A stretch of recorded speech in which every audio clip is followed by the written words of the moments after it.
Good evening, everyone. It's Monday. It's Kerbal Space Day. Welcome back to the stream. Hope everybody had fun over the weekend and enjoyed the Friday Star Sector. That was a lot of fun for me, and I think I'm going to be bringing it back this Friday as well. But I think it's about time that we check in with our Kerbals and start planning to send our second Eve mission to Eve and all that stuff. So let's dive right in. Here we are.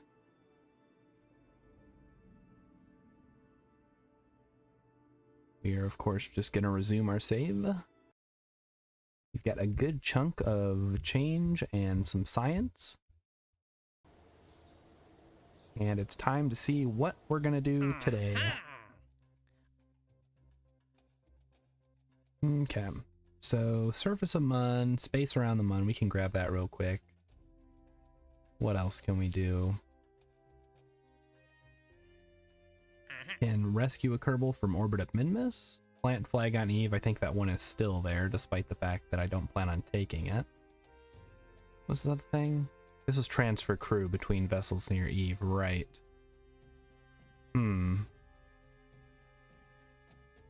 Interesting. I'm curious, because we're going to want to deorbit our old Eve station, right? Because it's kind of, you know, not good. I guess it's not terrible, right? We'll see when we get there. I was just thinking, we still have that probe. In fact, let's check in on that probe.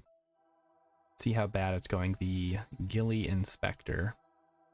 You might remember this was the one we were doing RCS with to try to get an intersect with Gilly, and it was not working out at all. It was bad. So I think that's just going to be stuck in orbit of Eve forever, which is fine. We can use it to transmit data. Let's check in on one of our moon stations or probes. One should work nicely.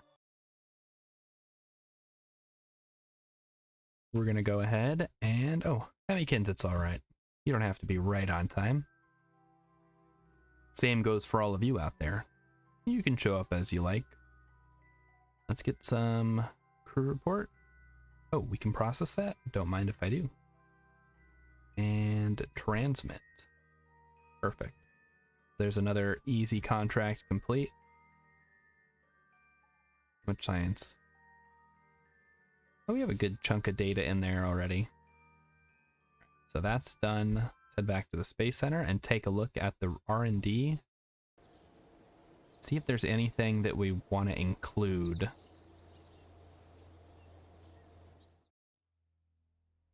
The wind, did we unlock? We unlocked nuclear propulsion. Maybe we should do something with that. I'm thinking if we send a, how do I want to do, a lander craft, right, to Eve orbit, specifically to Gilly. We could land a Kerbal on Gilly. Oh, actually, now that I think about it, we could use the new Eve Station 2 and rendezvous with the Eve Station 1, transfer any excess fuel out of the Eve Station 1 after getting it into a good orbit. And then we could use the Eve Station 2 and send it to Gilly and use it as our Gilly station, which we could actually put in a proper orbit. Or, ooh, okay, we'll think of, we'll work it out. It's not a big deal right now, but I do want to put together some kind of interplanetary lander. So why don't we do that? All right, so for a good lander, does it need to come back? Not necessarily. Let's say we do a Mark 1 lander and we throw on, this is designed to land on Gilly, so line it up for that. Gilly, all right. And let's see how small of a tank we can get away with here. Not quite what I'm looking for. Not too big.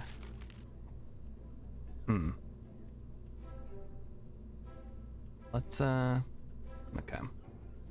Call it Gilly Lander, I guess. I want to see if there's any parts I can get that'll make it a little more efficient. So something like, oh no, we already got it. Precision propulsion. Yeah. Okay, so there's nothing that quite matches what I want, but that's fine. We'll just work with the parts we have. I could have swore there was a fuel tank that went from the 1.5 to whatever I'm looking for. Like, this is kind of right, but it's because of the way that the lander is set up, it's actually too big. And Oscar B is too small. How about the donut? Donut is superior, it seems. We throw a spark on there. No, that doesn't look great, does it? Oh my goodness. Kumzi. Hello, Kumzi. Thanks for dropping in. I hope you raiders like Kerbal Space Program, because that's what we're playing today. Well, we don't... Oh, we don't want that. Yuck. Alright. Let's grab a... Ugh. There really is not a good tank for what we're trying to do, is there? Alright. We've got the Terrier, which fits. Looks a little goofy, though. Do the strut. And then we need to put the fuel tank somewhere. Could slap them on the side, I suppose. Like so. And then put the landing legs on the other side. Like so. Doesn't look terrible. Let's say we do something like that. My only concern then is going to be the ladder. Ladder. Okay, here's a ladder. So if we throw this here. Oh, that's perfect. Okay. So this is the base of our lander. We may even want to lift these up a bit. Let's bring it. Oop, that's 3-way staging. We don't want that. We want a 4-way. Ooh, Kumsi got the fun. What is that emote? Tier 1 sub for Kumsi. I wanted this game when it was all the hype around it. Well, KSP2 is coming out next year. So a lot of people are kind of getting back into it in preparation for that, me included. But I would definitely say it's still worth it if you have not yet played it. It's very fun, very educational, and oh, there we go. Like, how the heck do I zoom out? So let's say this is on the ground. Zoom in. Yeah, that looks right. All right, so let's retract everything. There we go. How much fuel does that? Okay, that gives us 1800 delta V. Ooh, I don't have the delta V map handy. Does anybody know off the top of their head the delta V for a land and return? Not return to Duna, but return to orbit from Gilly. Probably not, huh? All right, what if we throw a fuel tank? It looks kind of goofy, but that's all right. And a what's the thing I'm thinking of? A docking port. Regular docking port. All right. Oh, you got the 7 days server. Nice. Is it updated to Alpha 20, Kumzi? You'd get bored of it. Have you played... Okay, so zombie survival games. Have you played, in no particular order, Project Zomboid, Cataclysm Dark Days Ahead. You've obviously played 7 days. You've got the server. Trying to think of all the good ones that I know of. Mostly just Project Zomboid and Cataclysm Dark Days Ahead. Let's throw a solar panel on here. We want the retractable ones. 1x5. Are these big? Yeah, we don't want a big one. So, like so. All right. A20 with quality of life. All right. What do you consider to be quality of life? Oh man, it like clips into there. I don't like that. We can flip them around like so. That's better. I like that. All right. Top down is a meh thing. Oh, okay. Well, Project Zomboid is isometric and Cataclysm is like a roguelike in the traditional sense. Like it's got ASCII characters and everything. So if you don't like that, then yeah, I guess I can't recommend those to you specifically. Yeah, Project Zomboid is a good, or 7 Days is a good one. All right, now the other problem we have is going to be actually docking this thing. Rainbow Yeti coming in with the pogs. 4 skill points per level, a very nice looking HUD, a slightly larger backpack, and a stack mod. All right, those are, I guess I could consider those quality of life. Let's grab the very tiny balls here. Just some tiny balls. Where do we stick them? We could just actually just do 2. We don't need like a ton. It doesn't look great, but it should. No, that's not gonna work at all. Maybe we could do something with this. Not quite. That doesn't look too bad. With the engine reduced. What the heck? Why isn't it letting me do it now? It's so picky about what you're allowed to do. All right, so there we go. Richie Spaceman wants some financial advice. All right, so you've tracked your spending. Now it's time to do your budget.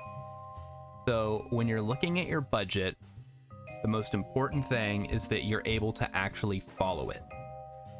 So you can say, okay, I'm only going to spend $20 on groceries a week. If you can't actually do that, then your budget is bad. You need to be realistic about your spending and your ability to control your spending, if that makes any sense. Another important thing is that in any budget, you should categorize all your spending. You can't just say spending money as an expense. So if it's spending money, say, okay, this is for Steam games, this is for going to concerts, this is for going to the movies. But don't just have like a loose collection of spending money.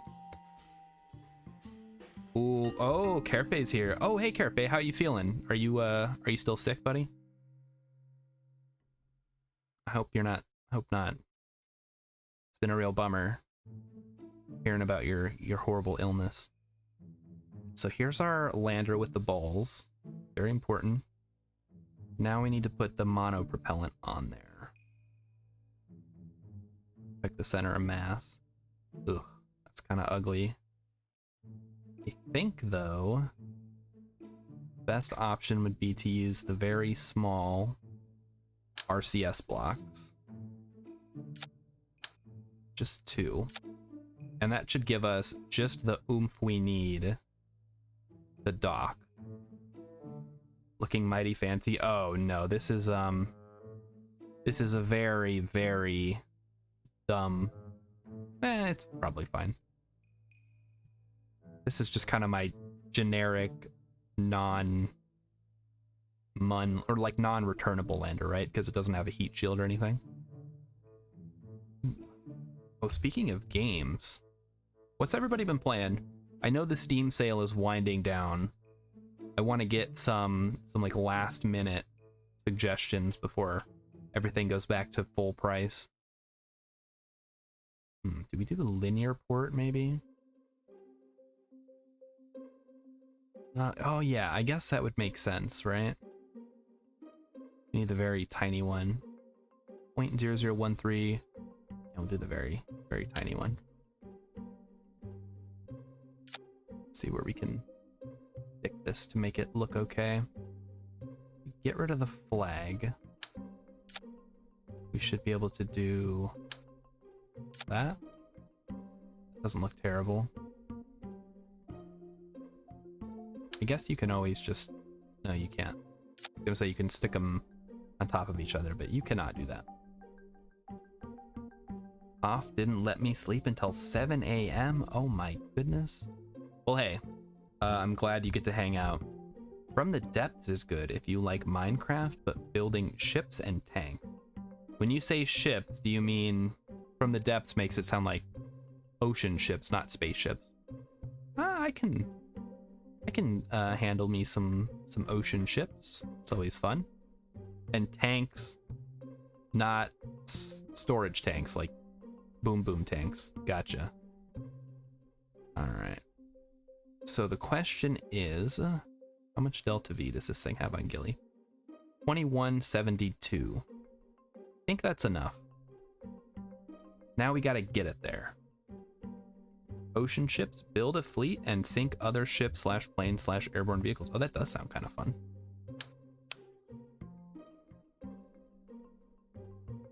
All right. So we've got this. Now we need the return vehicle. There we go. All right. Now we throw on another docking port. And a... Oh, where is it? Another cockpit. Mark III. So this is going to be sort of an Apollo-style landing device. So we're going to need a heat shield, of course. So we're going to be coming in from Eve orbit, and it is going to get hot, hot, hot. Oh, I do have Subnautica. And yeah, I played both. I enjoyed Below Zero. It wasn't terrible. It wasn't...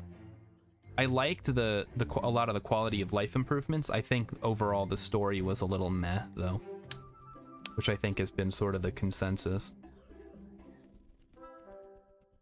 And we need a big decoupler.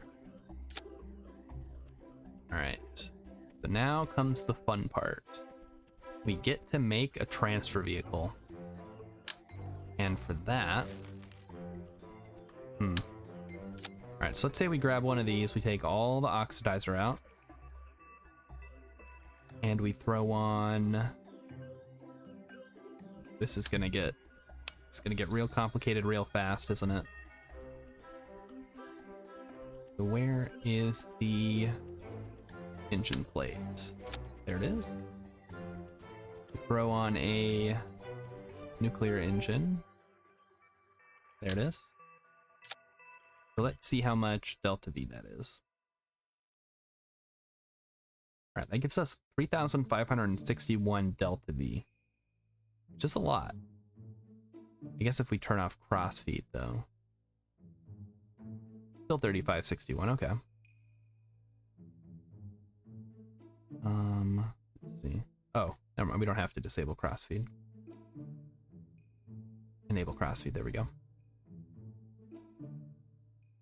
Too many loose ends. Yeah, I 100% agree with Richie Spaceman on the lack of closure. I really felt rushed.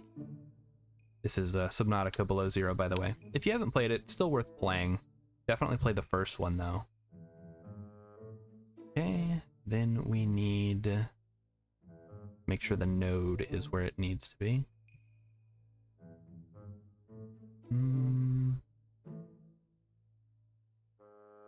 What am I looking for? So my main concern here is we need a lot of delta V to get there, stop, and then get back. So, also Kerpe, if you're listening, I looked into the, I guess, like, investment system of Lithuania, and it seems like the government has it mostly sorted out. So you don't actually have to do very much on your end if you're planning for retirement. If you're planning to invest to make big bucks, though, you can probably do that through your bank and set up a brokerage account. I have TerraTech, yeah. And yeah, KSP, of course. If you don't already have it, or the DLCs, if you don't have the DLCs, I recommend those as well. All right. I'm just concerned because I want to have extra delta V because I don't know what we're exactly going to do with this. I better throw a solar panel or two on there just to be safe. And it's going to need parachutes. Where are the parachutes? There they are. So do it triple style. That's not right. Triple style. Make sure everything doesn't clip. Looks good. Remove the flag because we're covering it now. Does that? No, I took out the oxidizer. Yeah. So we don't have to worry about that. Let's make it orange. What's the thrust to weight on this? 0.31. Oof. Pretty big. Pretty small, I guess. Not big. I wonder if it's just better to use here. Let's see what it is with a regular engine. Like a poodle, I guess.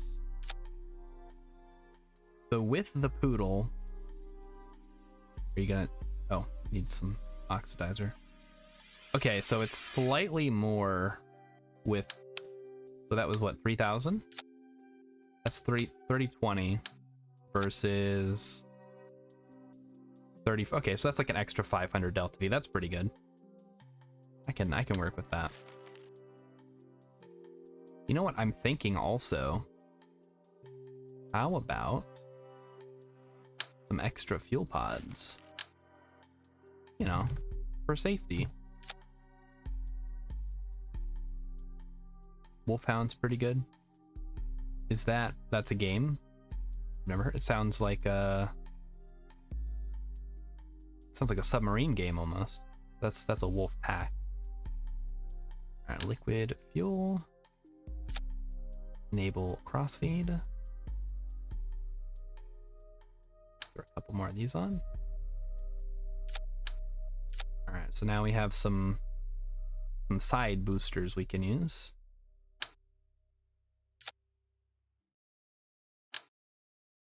Like so.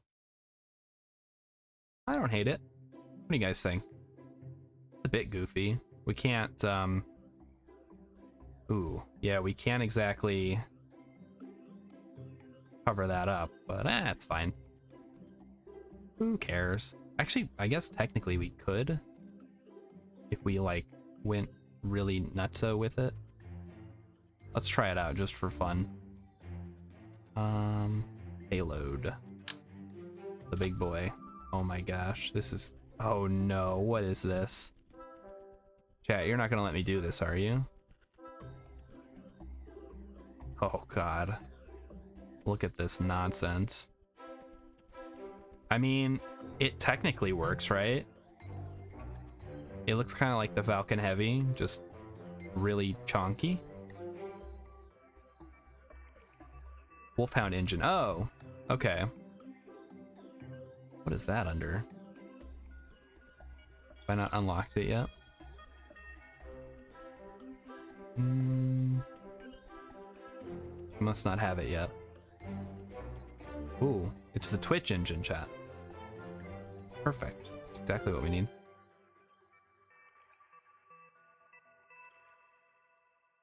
All right, so how much delta V do we have now? 30, that actually made it smaller? What? You know what? Screw it. Let's disable crossfeed and just use the hose.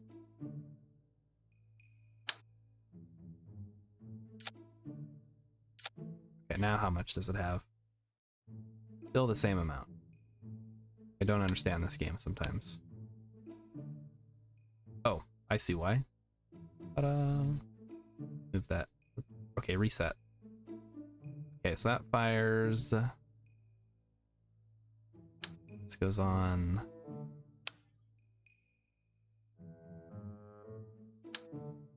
There we go. Right, how dumb does this look? Not dumb at all, actually. It looks fine.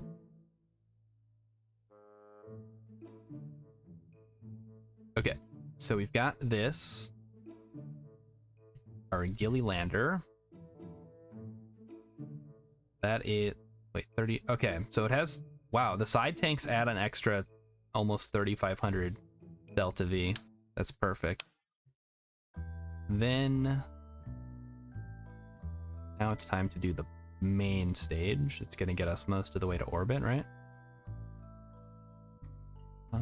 We need the big boy tanks. Let's see how bad the thrust to weight is with one mainsail. Oh, not too bad, actually. Let's throw another engine on. Another fuel tank. Wow, still not bad at all. Okay. This might actually work. Throw... I got the middle one on. And there we go. Still good. 1.23 is not terrible. Right, now it's time for the fun part. I add some boosters. We got the backs. That's too small. Pollux. Yeah, and now we're talking.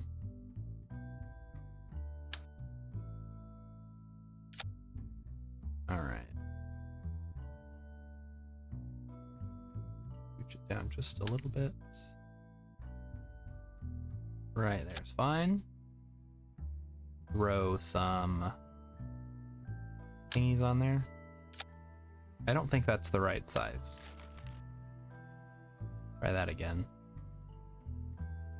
With the adapt. Oh, that's the wrong size.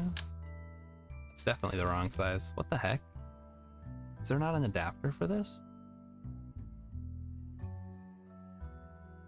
Okay. Oh, there it is. All right, I found it. Don't worry, chap. All right, so we have the side boosters. Everything fires at the same time. We want to limit that so that thrust to weight is around 1.5. Or maybe like 1.4.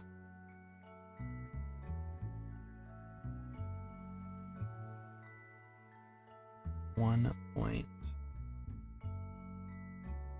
39. 1.4, perfect. Okay, so why is it telling me we're only gonna have 230 meters per second left? No, we'll worry about it later.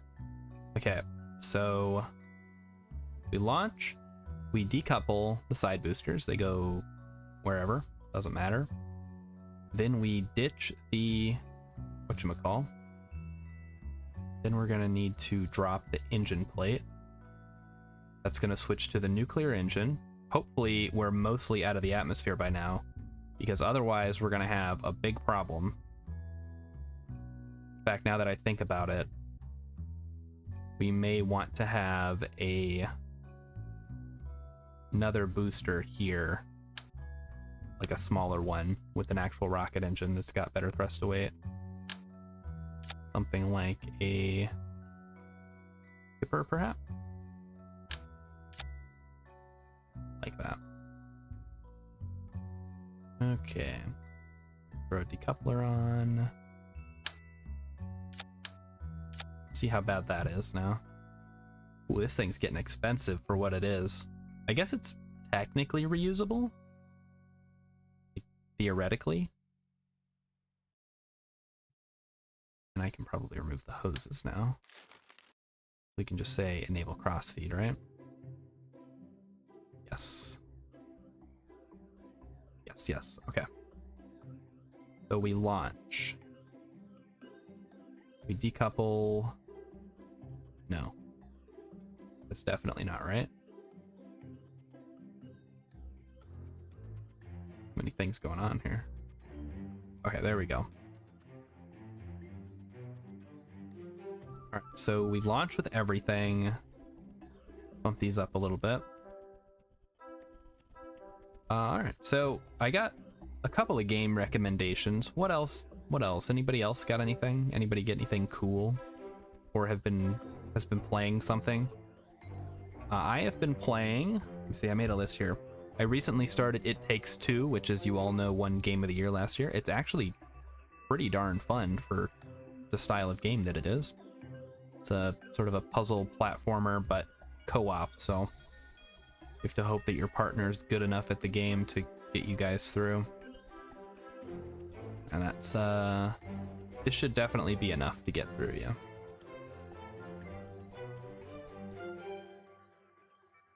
This thing is ginormous, isn't it? Guess we'll just, does this have gimbaling? This does not have gimbaling. We should probably add a little something here. Get the big advanced reaction wheel. That should do it. We still inside thing. It does appear to be the case. Yes. Yeah. I've also been playing. I got the DLC for Civ 6, so I've been playing that a little bit. I don't know how I feel about it. It's like okay, but it just seems like a rehash of the older Civ games. And I don't know if it's as good as 5 yet, or if it could be. Just they took like a completely different approach to it, which is good. Like, you don't want them to just keep remaking the same game over and over again. But I think a lot of people are disappointed that there's really not been any major improvements to the AI over the years. All right. We've got this. We've got the fairing. We've got those things, and then all this stuff, which is whatever. We deal with that later, right? Once we're in space, then we can move it around as we need, because there's going to be decoupling and all that. Emmykins wants to know if I'm saying my partner isn't good enough at It Takes Two. I'm not saying that, no. But if you're going to play, make sure that the person you're playing with knows how to play video games. It's not like it's not a cakewalk. It's pretty easy, but it's not like super easy.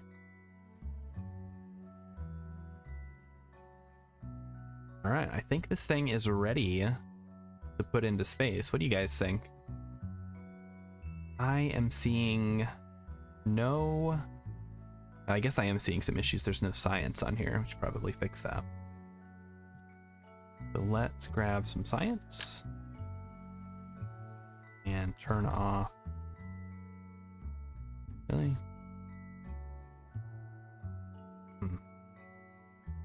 Wish it wasn't that way. Okay, that works. And a barometer. Like so. Yeah, I could just put it up here, couldn't I?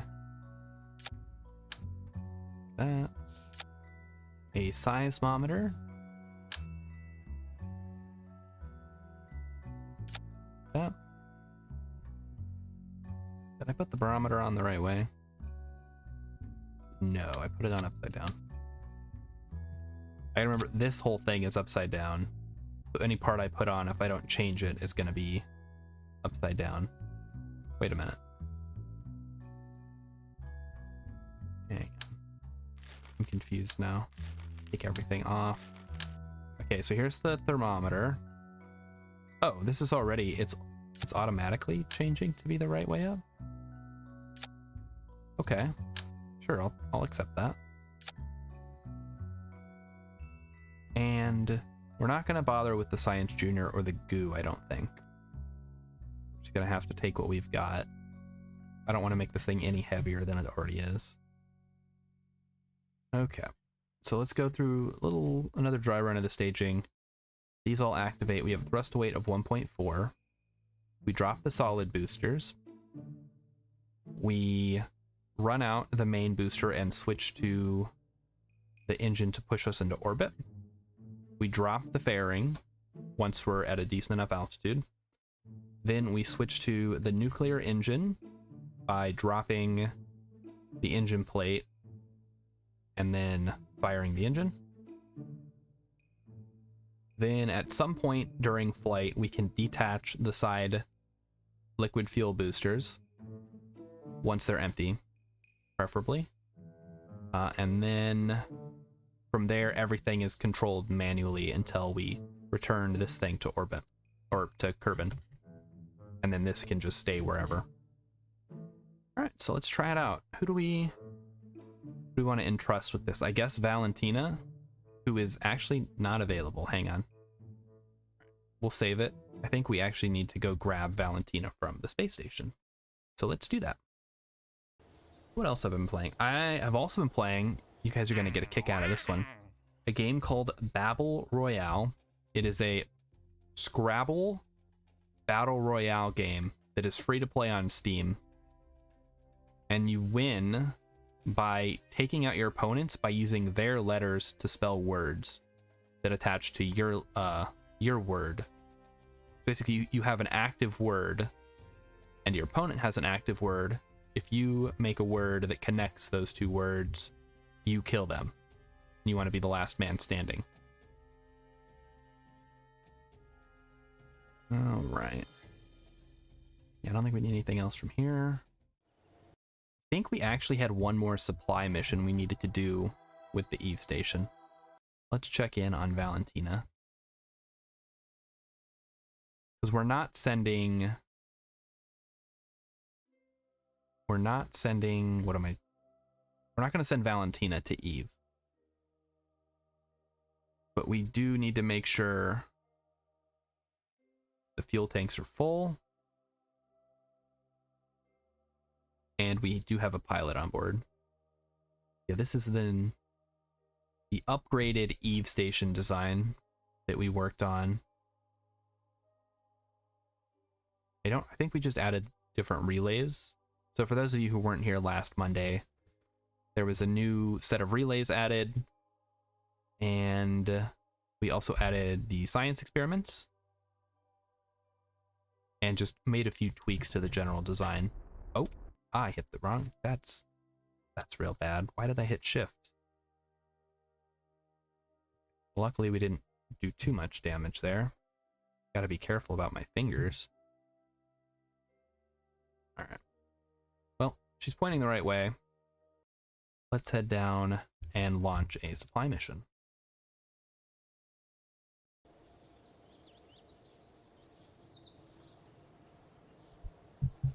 The other game, obviously Star Sector, you guys saw me play that on Friday.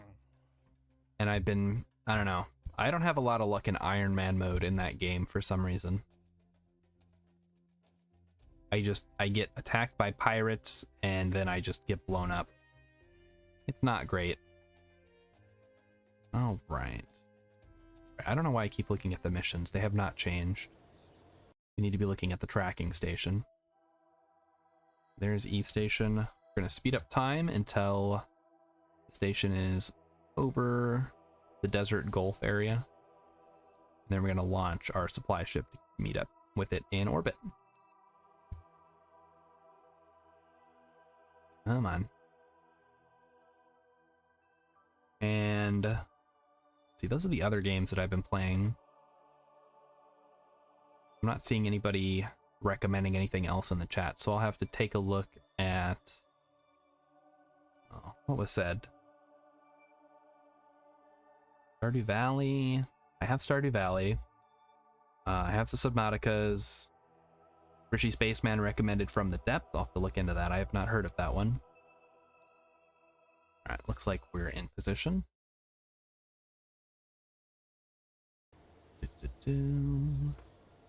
Emmykins says she's been playing Animal Crossing New Horizons, which I've heard with the DLC, it's a whole lot of fun stuff.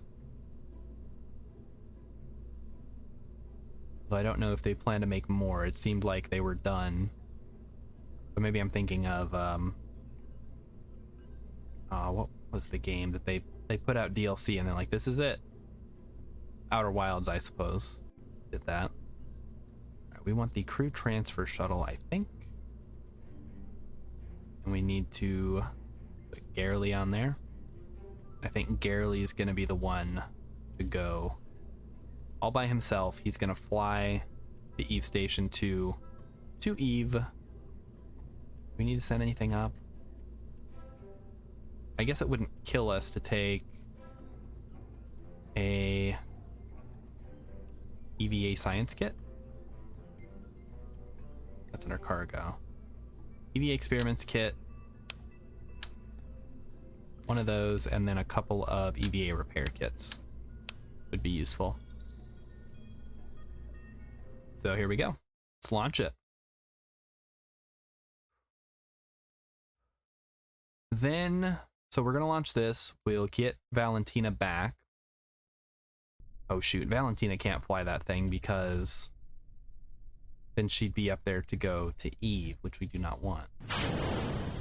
So we'll just have to pick another pilot that we have and send them up, I guess. All right, let's get everything the way I like it. Make sure we don't go too fast here in the lower atmosphere. Very important. And start our turn as early as we can, as we think we can manage. This thing's pretty steady. I'm not too worried about it tipping over like some of our previous missions have. In fact, I think even the Eve Station 2 flipped a couple of times, and that's why we have to refuel it. Because I did not pack enough fuel to handle 3 flips.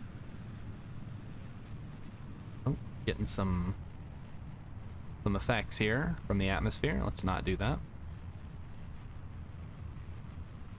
And other than gaming, I've been enjoying, had a lot of time off work this last month and today, but I go back into work tomorrow and it's just gonna suck.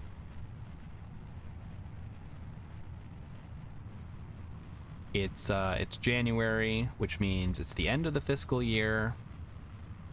And that means that I have to do counting. Yeah, put on the sad emotes, everybody. It's gonna be bad. But on the bright side, tomorrow, instead of being on my channel, you guys can catch me over at Possibly an Alien's channel. We're gonna be looking at a really weird house. It has a virtual walkthrough tour. And she doesn't know this yet, but there is a scavenger hunt that I am going to bring along for the ride. Rainbow Yeti. Why? Oh, you're sad because I have to go back to work.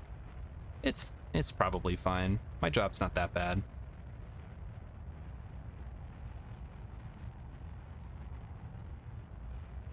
I just, I don't know, kind of boring. It's an office job. All right. Oh, okay, we have run out of fuel. Time to switch, I think. Let's go. There we go. So I don't like the idea of being a full-time Twitch streamer is like so far removed from what I think I'm capable of that I think I'm just gonna have to suck it up and deal with my job and keep doing this as a hobby. But hey, it would be cool. I feel like I'd have to be like do YouTube stuff too though to really get and set up a Patreon, and that's just I don't know if that's for me.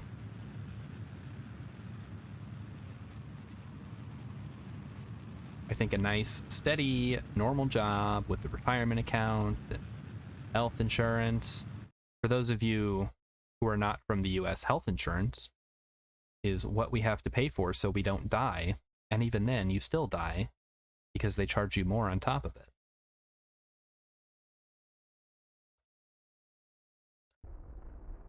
Let's check our intersect here. Set as target.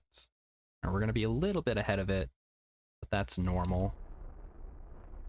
We'll just have to tweak it once we're up there.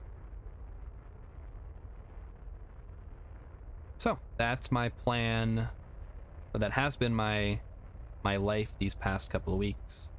A lot of time off. Obviously, the 12-hour stream was a huge blast for me. I would love to do more, but I'm not gonna do them just every Saturday, you know? It's got to be some kind of special occasion. And Star Sector was a lot of fun on Friday. A lot of people showed up for that. I think there's just a lot of people in the Star Sector community who like watching other people play, similar to the KSP community, which is great. Like, can you imagine if I was playing Valorant or something? How many other streamers are out there playing Valorant right now? Thousands, probably. So it's nice to kind of get into a niche, which I think I've done with all these space-themed games that I've been playing. All right, here's our intersect. So we'll go past it, then circularize. Then we'll have to go a little bit past the Eve Station 2 orbit. And that'll get us on a good collision course. Not actually collision. Don't do a collision again, that's bad.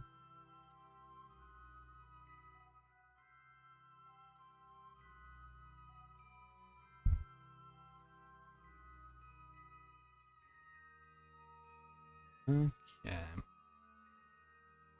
Slowly. I guess I can speed up time. We're in space now.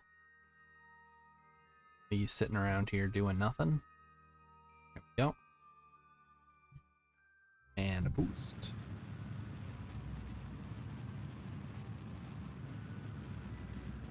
Just keep an eye on our intersect separation here.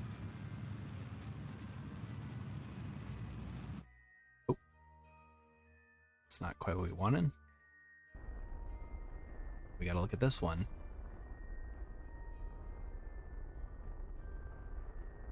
Ooh, very close. Alright, we're gonna switch to RCS here. So, I mean, 2.3 is not terrible, right?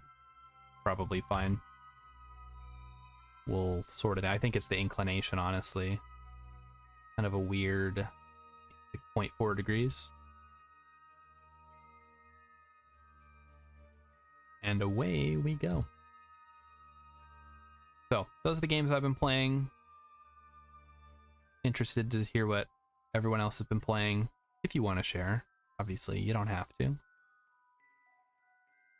I like to share my games with other people. I think that's the best way to learn about a game, is from someone you know and maybe trust, as opposed to, I don't know, learning about it on the internet. Reading gaming news websites. I feel like that can kind of easily be taken advantage of. We need to corral this little guy in the other direction. Come on. Passing them.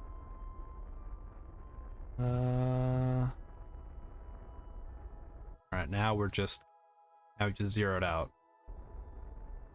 our velocity. Not what we wanted to do. That's fine. Now we're gonna burn towards them. And then check the map to see how our intersect is looking. Speaking of games, I guess not really speaking of games, but media in general, I still have not seen Spider-Man. At this point, I feel like I'm just waiting for it to come out on Disney Plus, because like when am I gonna make time to go to the theater? It's the same problem that I've had for a couple of months now, where like the movie comes out and I'm like, oh, I want to see that. Oh, but when? Because the show times at my local theater are just so inconvenient. It's like, oh, I could go after work, except I get off work at 5 and the showing is until 7. And I'm not just going to sit around downtown for 2 hours and then 2 more hours for a movie and then walk home at 9:30. That just sounds awful. How close are we? We're very close. That's perfect. Now we're going to slow it down.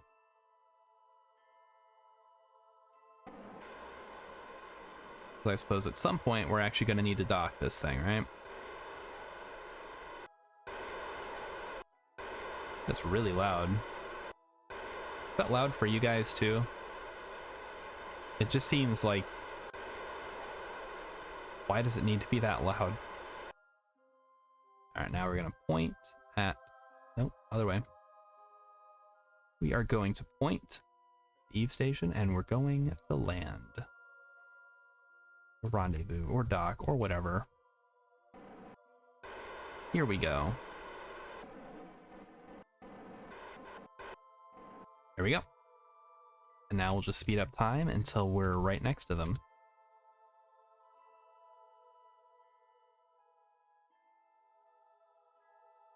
We are getting a little off course again. Which I suppose is sort of bound to happen, right? There we go. Volume is okay, not too loud. Okay, good. I think I have like a condenser set up, so it shouldn't be too loud, but it's loud in my headphones, so I'm always worried it's gonna sound loud to you guys. You guys are not hearing the exact same audio that I am hearing, which is good. It means if I ever set up some kind of sound alerts, it would freak me out, but it wouldn't blow out your speakers. Although don't expect that to happen anytime soon. I am a big baby when it comes to jump scares.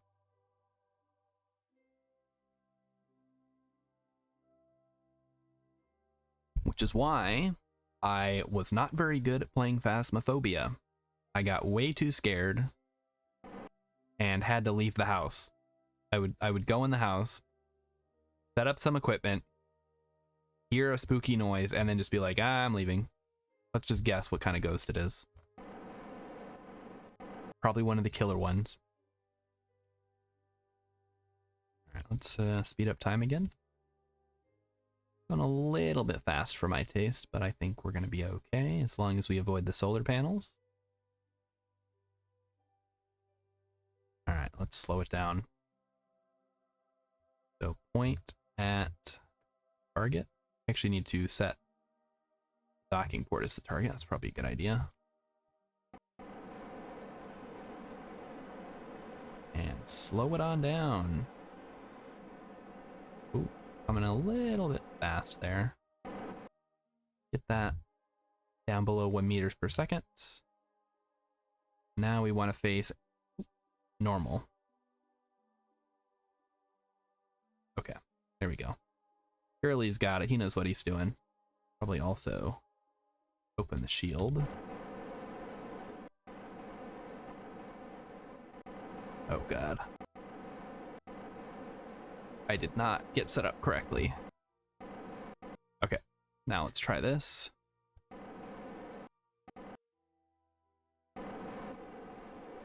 Alright, now it's time to play the crane game.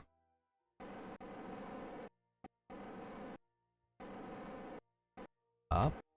So if I do not look at chat for a bit, because I'm concerned about crashing this thing.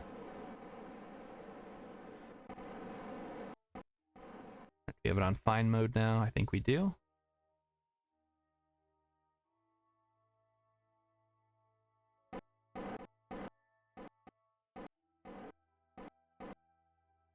Okay. We're just going to drift slowly until the docking ports are aligned. And the way this works is this, wherever this is, it's going to push the pink thing to here, which is where I need it to be. And the further away the yellow thing is from the pink thing, the faster it'll push it. So that's your helpful Kerbal hint for the day.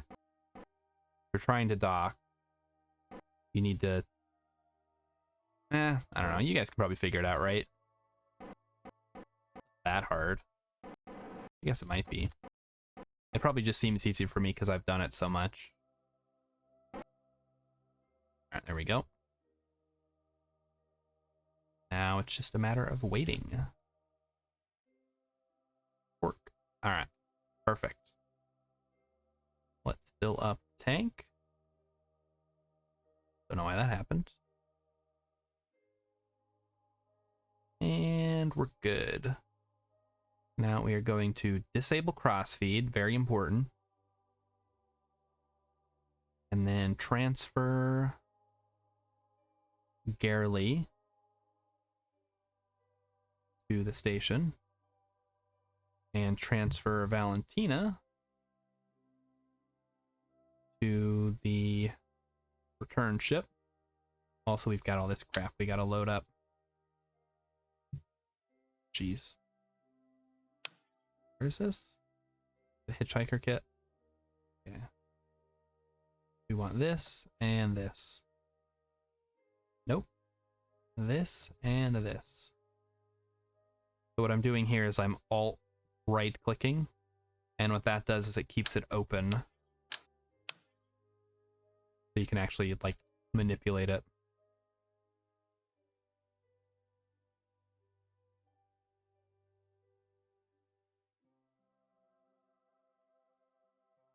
All right.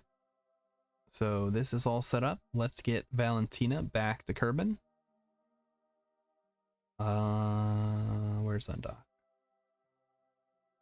There's no undock. There it is. You. All right, and then she's going to burn retrograde. Go home. Let's keep an eye on our periapsis here.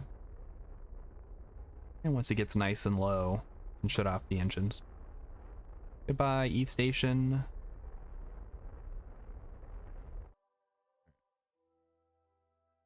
So now what we're going to do is we're going to launch our Gilly lander.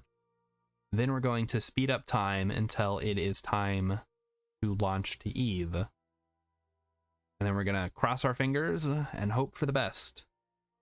That we get a good transfer and that we can successfully get to Eve again with our new station.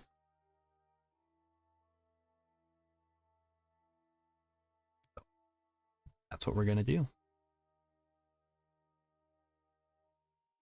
I think time for planning is over. There's not really much more that I can think of that needs to be done.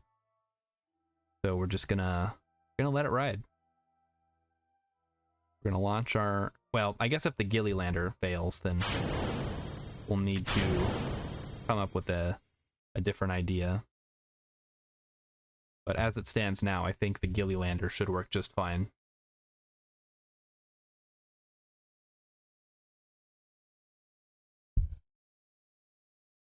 The main purpose of it is going to be, well, landing on Gilly for one. And then secondly, it's going to gather up any extra science and bring it back to Kerbal, because then we can cash that in for science that we otherwise are just throwing in the mobile processing lab, which is good and gets us lots of science, but we can get even more by bringing it back. And plus that'll let us send any excess Kerbals that we don't necessarily need, which I think at this point is going to be just one pilot. So I don't know. Maybe we send up an extra scientist, but there's not really any reason to. We've already got 2 scientists on the old Eve station, and we've got an engineer and a pilot. So we're sending 1 pilot with the new Eve station, and we're sending 1 pilot with the Gilly lander, and I think that should be all that we need. I can't think of a reason that we would need to send a second engineer or a second pilot, although actually can now, is to get some experience.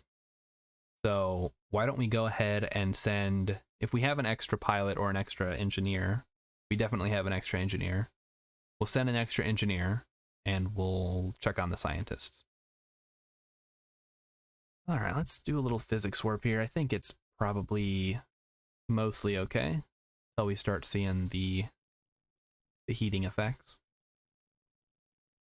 Then I get a little more concerned. You can see the numbers up here getting a little red. Yeah, that's enough. All right. So, you guys have any fun topics of conversation? I actually ran out. My notes are gone, and it's not even, it's exactly an hour into the stream. So I clearly did not plan well enough for a full 3 to 4 hour stream. What is when you're writing like a movie script? I forgot what the standard is. It's like 1 page a minute or something like that? Or 2 pages a minute? Obviously, I don't script these streams. That would be boring. But I do try to keep notes on fun things to talk about for times like this, where we're just doing a re-entry and there's not really much to say. Let's see, what movies are coming out this year? I feel like I keep asking this. Does Doctor Strange come out this year? I guess it must, because they just did Spider-Man, and he was in that. And I saw the trailer. Yeah, that's got to come out this year. What about the new Thor? When does that come out? I'm actually kind of interested in that one. I mean, I'm interested in all of them. I'm not going to be picky.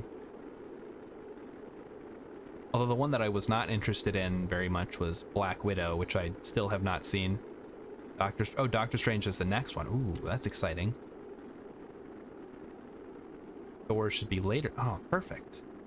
Finally, we're getting to the good stuff. Not that the other stuff wasn't good, just, I don't know, I like the more like out there stuff. The space, the science-y, the weird.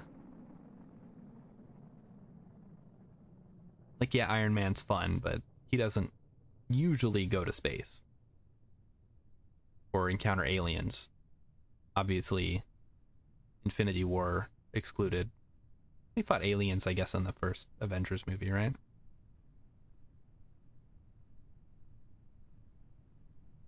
Rainbow Yeti says, Doctor Strange in the Multiverse of Madness should be awesome. I sure hope so. I'm curious to see how it ties into Loki. Doctor Strange is May and Thor is July. Ooh, so it's coming up pretty soon here. I say, it's still 6 months away. Yeah, I started freaking out because I didn't see these parachutes. I'm like, oh, this doesn't have parachutes. But it does. We've launched this vessel several times before. It definitely has parachutes. What do you guys think of this shielded docking port? Kind of funny. Like a beak or something. Guess we can pop the chutes now. This kind of loud on my headphones. I'm going to turn the volume down. Yeah, just let me know. I know you guys already said the audio's not bad on your end, but I don't know. There's so many streams that I go into, usually smaller streamers, but not always, where their audio's bad and no one says anything. And I'll be like, hey, just so you know, your mic is low or your music is loud. And then other people will be like, oh yeah, I noticed that too, but I didn't want to say anything. Like, Like, say something, come on. Like, they're not doing it. When you're streaming, you're not doing it for your benefit, generally. You're trying to entertain.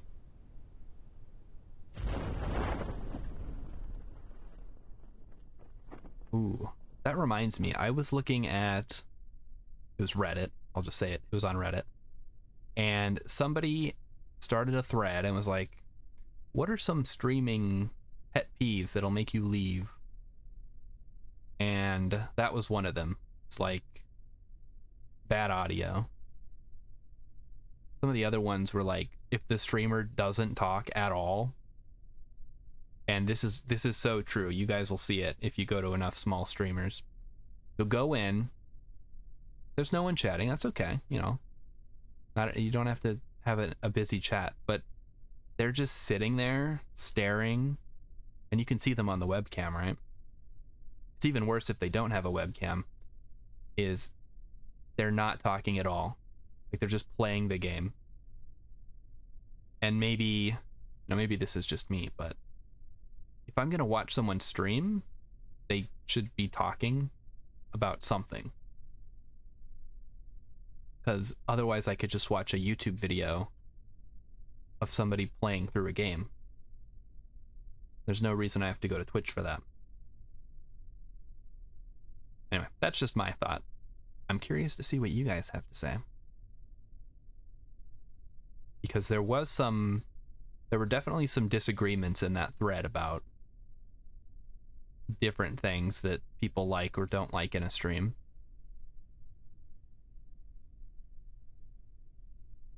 And these are things that are generally pretty easily fixed, like talking. Just talk. I talk all the time. I talk so much it probably gets annoying. But it's better than not talking, I think. My favorite streamer talks constantly, and I don't know how he manages to say so many things that just have me laughing out loud. It's a constant funny. It's like watching stand-up.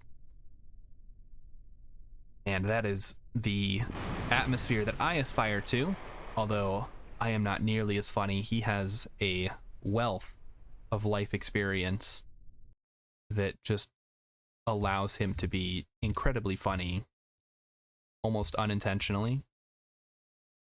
Like, he always talks about his dad. I'm like, well, I can't really tell any funny stories about my dad. He talks about growing up in New York City. I did not grow up in New York City, so I have nothing to say about where I grew up, which was sort of all over. My dad was in the army, and I moved all over the country, and even lived in Germany for a while. All right, we're back here. Hi, I'm in timeout. Thanks for stopping in for some more Kerbals. Always happy to have a regular in here. We are actually just about to launch our second Eve mission to rendezvous with the first Eve mission and hopefully finish this damn mission that we took, that we messed up by altering station in orbit. Alright, so we need... Where's the Gilly lander? Yes. Alrighty then. Pay no attention to the fairing. Actually, you know what? I should get your advice on this.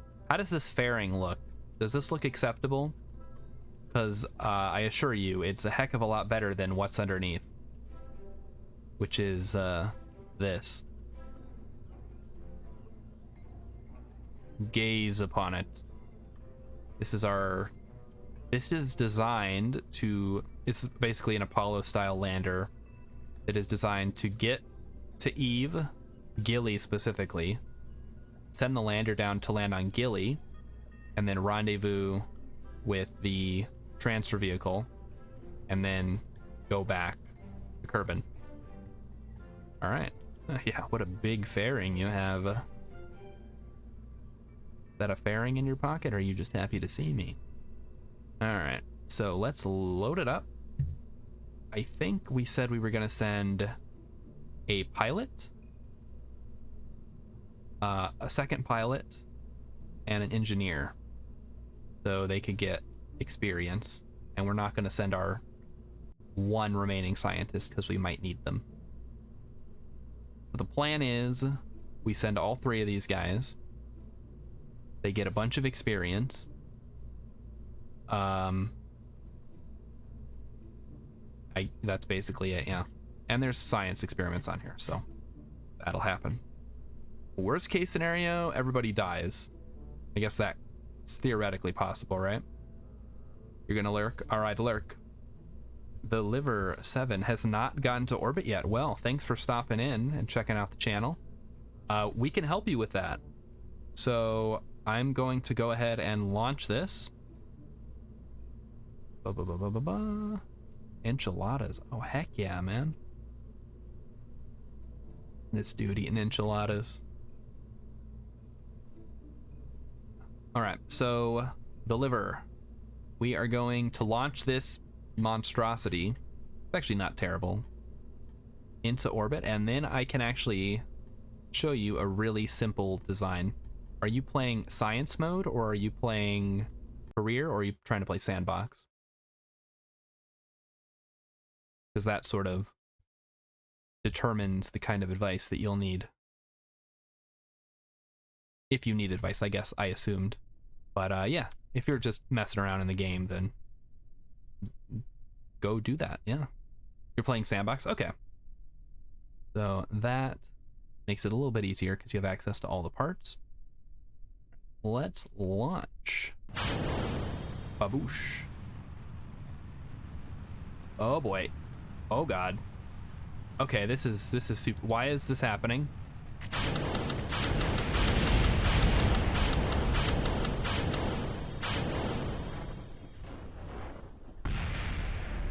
Okay.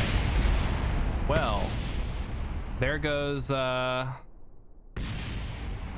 like 100 grand. Luckily we saved all the Kerbals. What the heck just happened? Somebody clip that. I have no idea why that occurred at all. Let's recover. Whew, that was bad.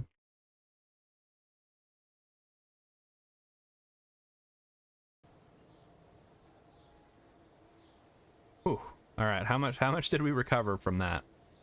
We recovered 20. Okay, we recovered 20,000. That's not terrible. Those Kerbals were probably not happy with that situation. Okay, why did this fail? We had the Delta V. Oh, I see the problem. I see the problem. Yep. I see it now. The root part.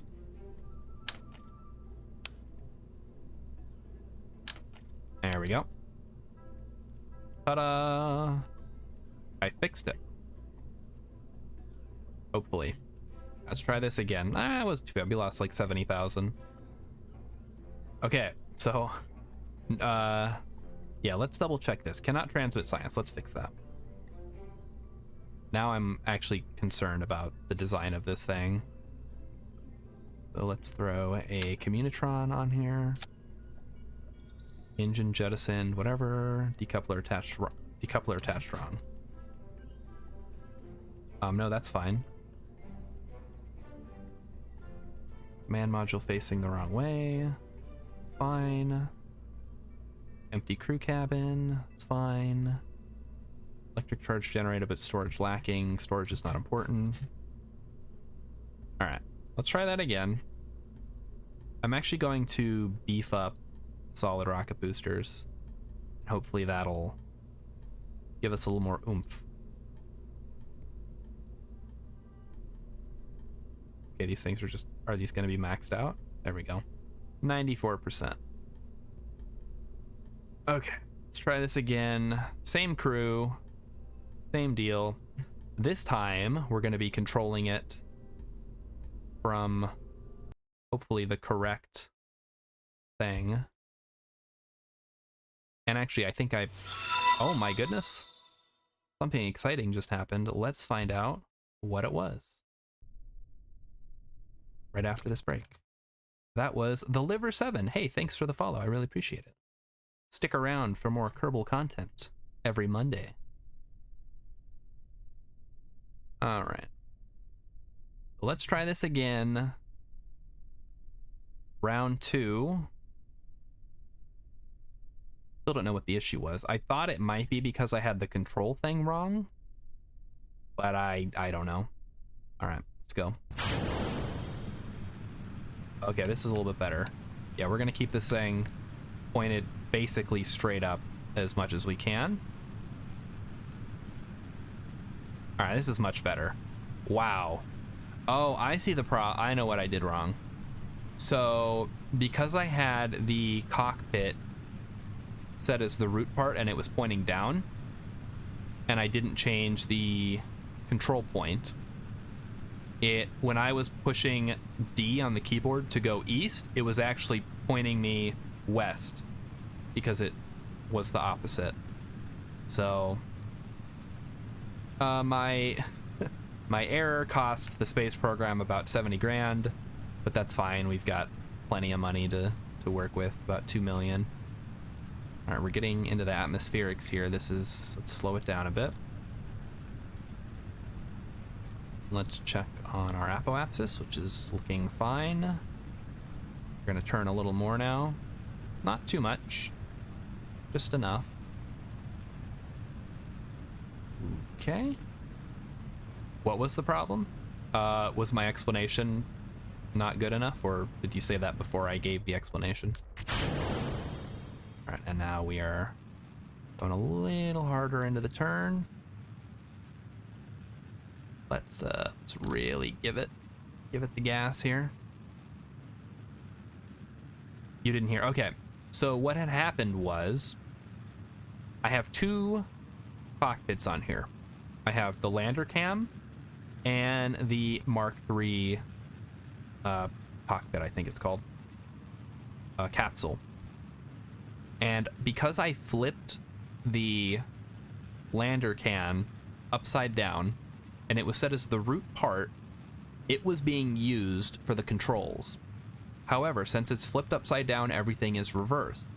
So when I was pressing D to go east, it was actually turning the rocket west, which I then tried to correct for by hitting east more, which made it flip over.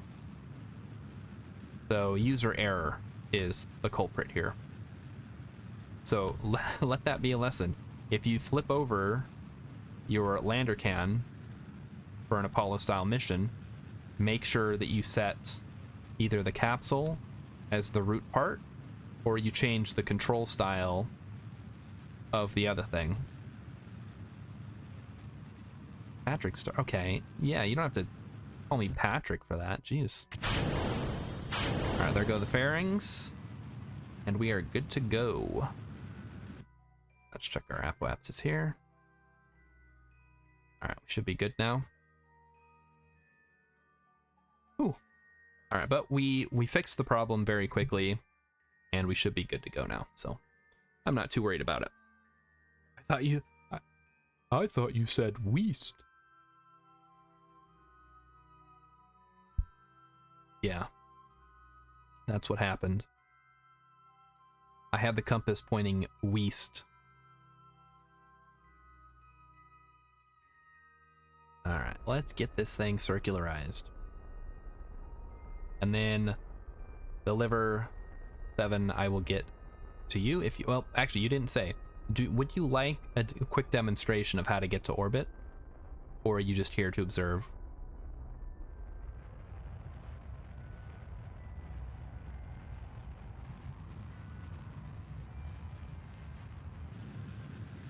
Time to really kick it into gear here.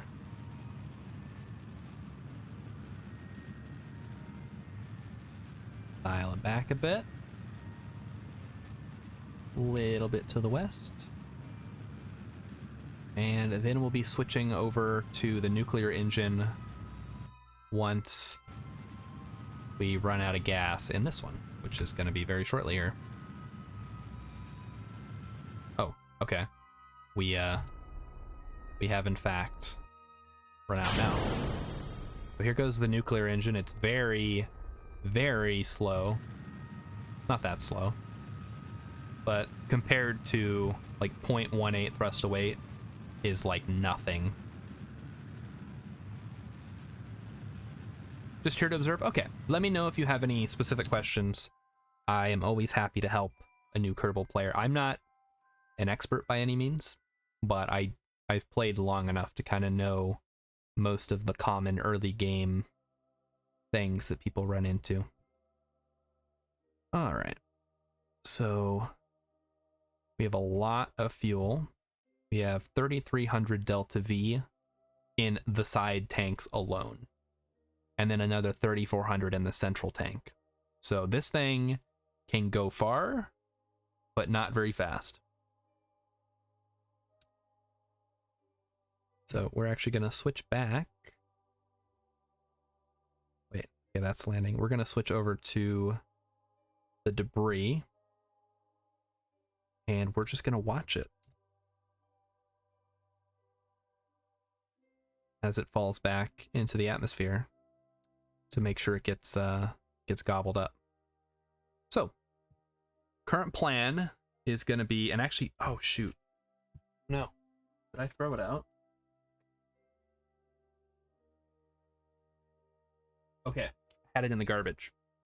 Year 3, day 402 is our next Eve window. So we're gonna time warp to year 3, day 400-ish, and that should be our window for transferring to Eve.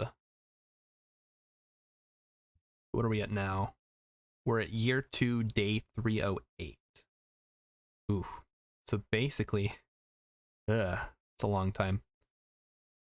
But hey, we'll get some science out of all the space stations, right? Maneuver tool. Oh, wait a minute. When did this get added? What the heck? Does this actually work? Wow. I'm gonna have to try this out.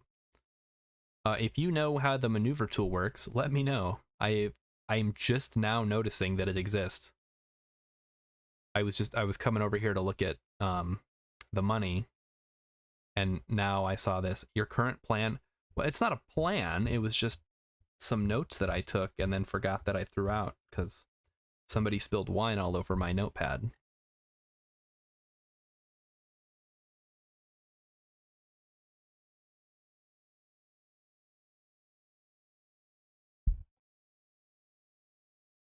All right, is this thing going to... No, not quite yet. It'll get there. Use sticky... They are sticky notes. Yeah, they're like... It's like a notepad sticky note situation. But yes. Oh, cat's come to say hello. Hey, buddy. Thanks for stopping by. So it's a combination notepad sticky notes. So usually I'll take some notes for a stream, and then once I'm done, just chuck them because then I can use the next piece of paper.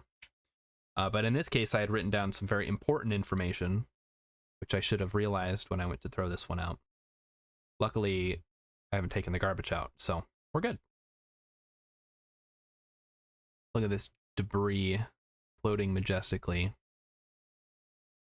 And the reason we're doing this is so we can crash land it to avoid any excess debris in orbit, which isn't something you really need to do, but I like to do it because, I don't know, role-playing, I guess? Speaking of role-playing, I don't know where I was going with this. I was gonna say, should I play more Monster Rancher on stream? But that's not really a role-playing game.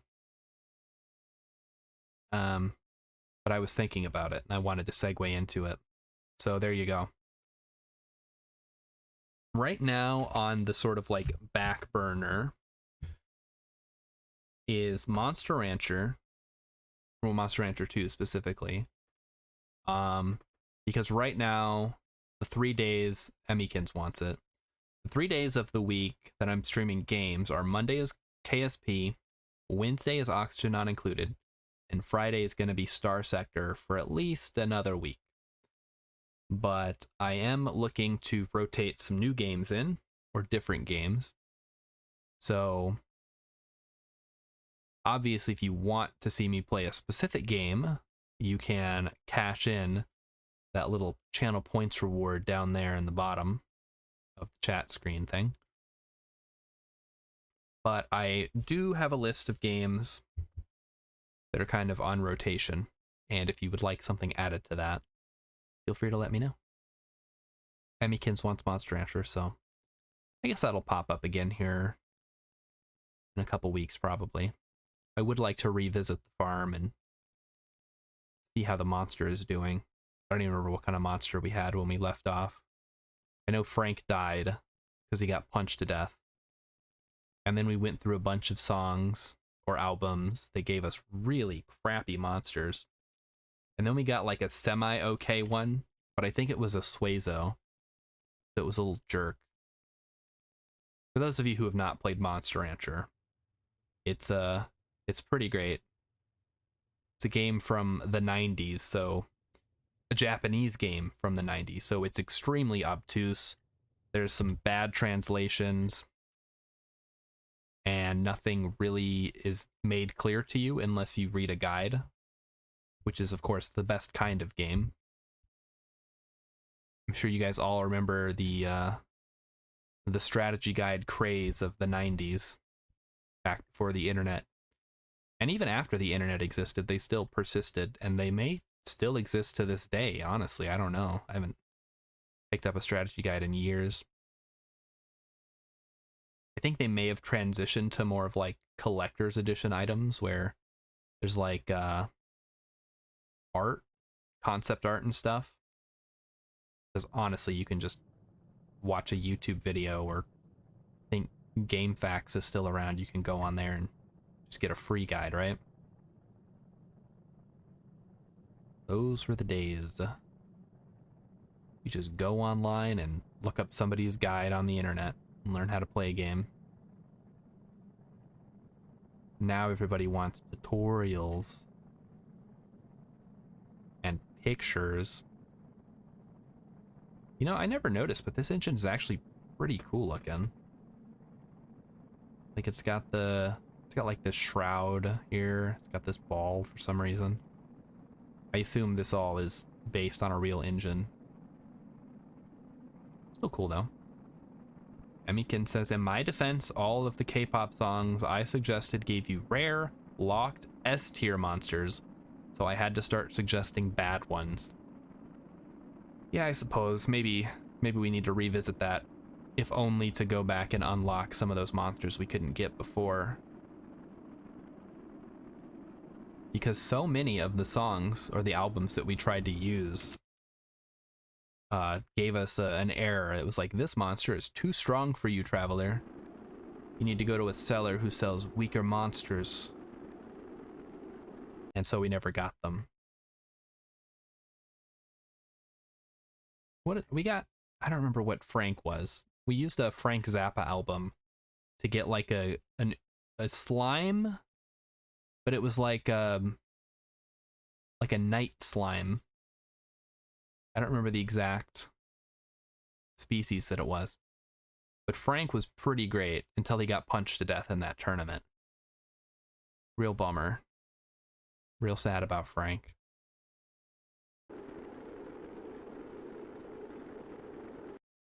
But I have been watching someone else's playthrough, or at least their like initial playthrough of Monster Rancher. And they've been getting some very interesting monsters from the albums they've been choosing.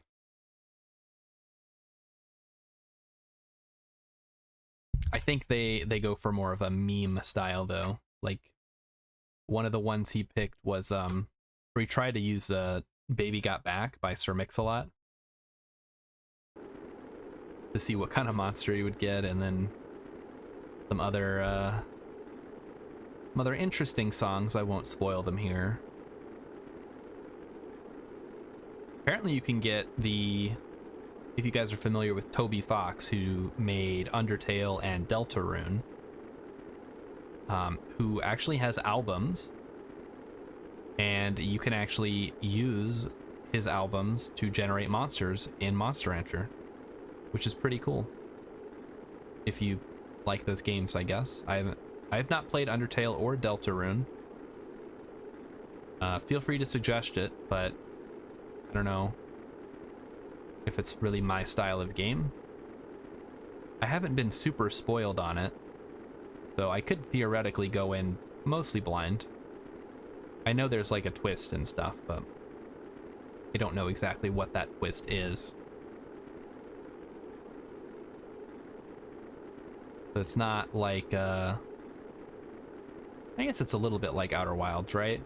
Where you can know what the gimmick is, but still not be able to beat the game. And if you have not played Outer Wilds yet, what are you doing with your life? Go play Outer Wilds. Just do it. It's totally worth it. Best game I ever played. Still sad I can't play it again. How is this thing still not... Oh, it's about to overheat. Okay. Ba-boom. I'm gonna say, how is this thing not overheated yet as it explodes? All right, let's just ride this thing down. Splash down. So what else came out? Okay, let me go through what I've been playing again and see if it's streamable. It Takes Two, not really streamable. Civ 6, nope. Battle Royale might actually be kind of a fun Tuesday game.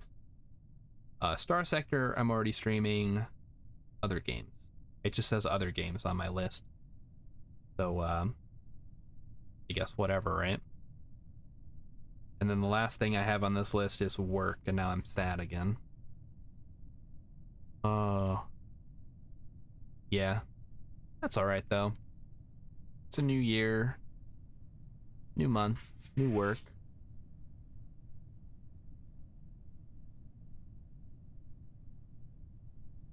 This is taking longer than I had hoped. Let's wrap it up. We can fast forward.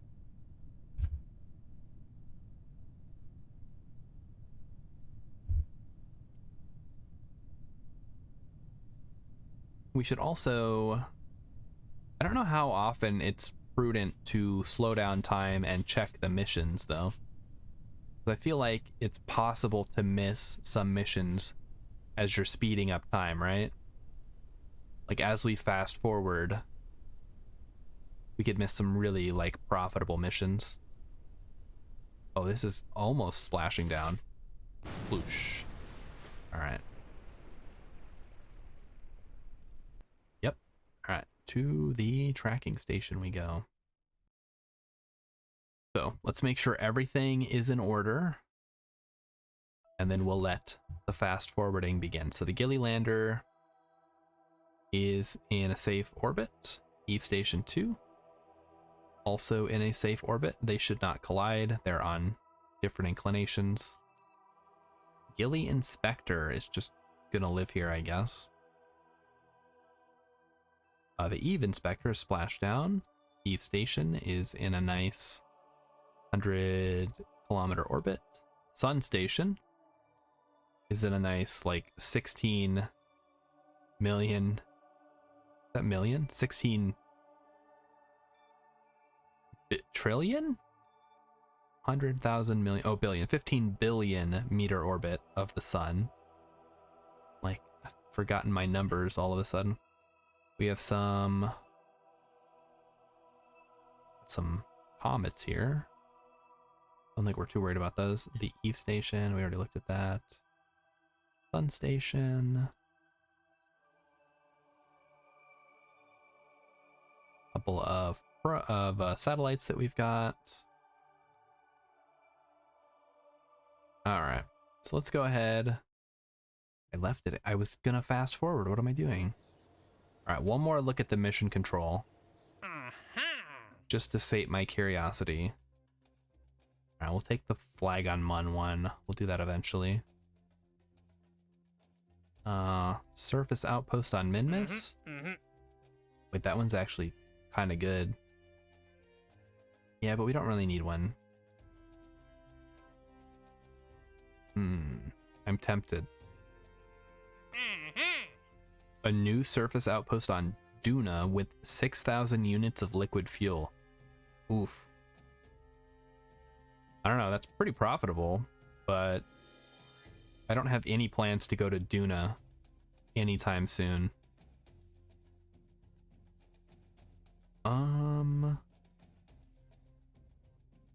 Okay. So maybe we take this one. We get 17 years to do it, and this is like the easiest version.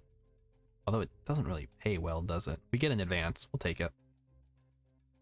All right. Let's head over to tracking station and speed up time.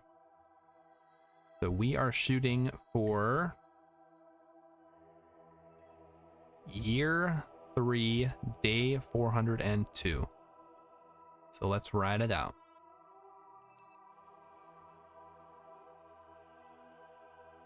Look at it go. Basically, Eve has to go all the way around and end up like here-ish compared to Kerbin.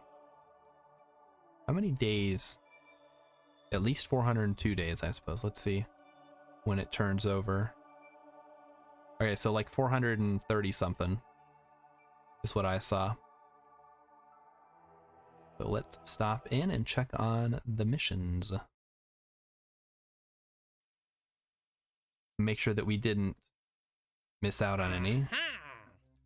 Probably check these. Deadline 30.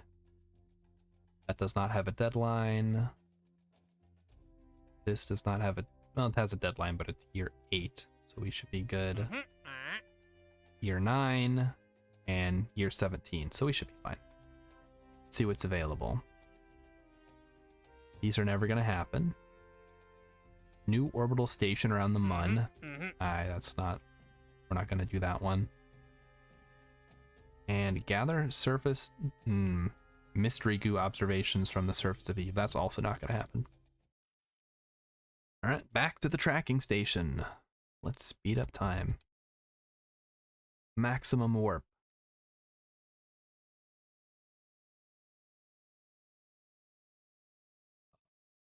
Awfully close to Kerbin. Uh-oh. Where'd it go? The heck? All right.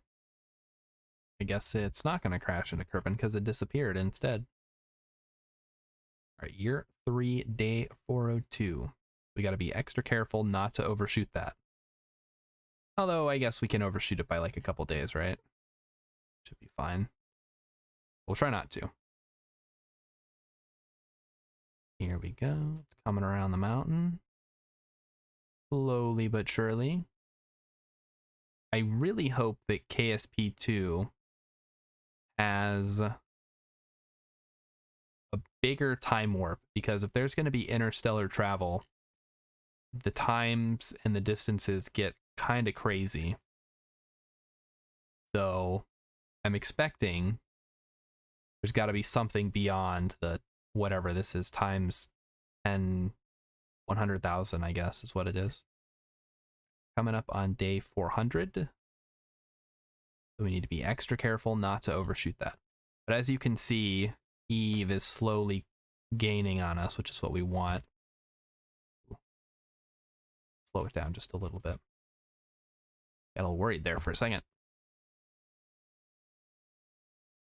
All right, day 375, 376. X, yeah, do not overshoot. I'm being very, very careful here. Because then we'd have to wait another, how many years to do a transfer? They don't exactly come around every year like the Duna ones kind of do. I guess with enough delta V, any window's a transfer window, right? Just go nuts and force it. Like I have 10,000 Delta V. I'll be going to Eve now. Thank you very much. Even that, I don't know if 10,000 is enough, honestly. All right, here we're coming up on it. I guess technically the transfer window is at day 402, but we can start planning it out now. Because it's gonna take some number of burns. I left the tracking station, of course, but let's check the missions while we're here. Maybe we got something good. We did not get anything good. All right.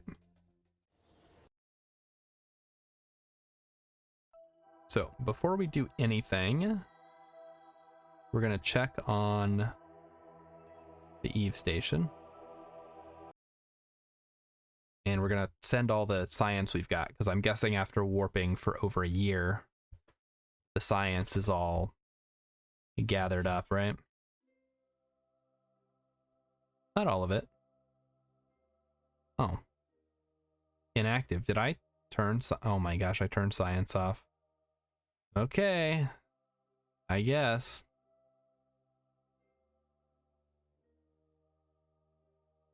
I am the dumb, it seems.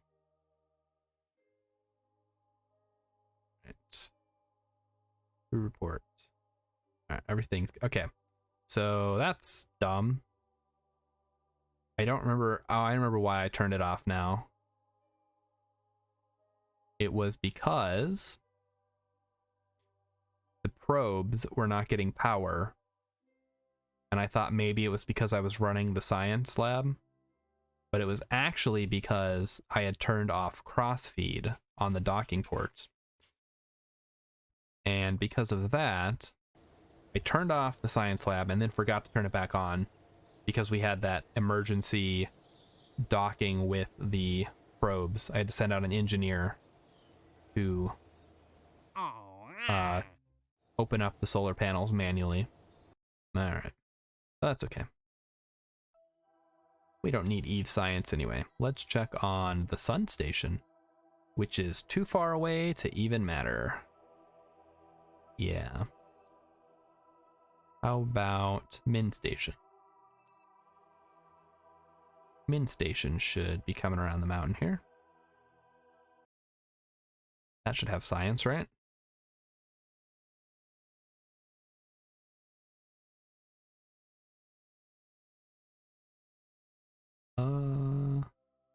So it does.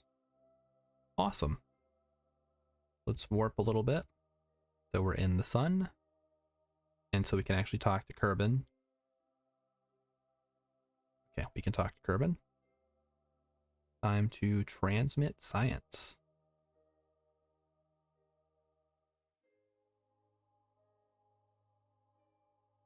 Transmitting. You can see up here, it's taking a while to transmit all that data back, but we're going to end up with about 500 science, 499. And then we will head back to the tracking station, head to the Mun station, and then transfer that.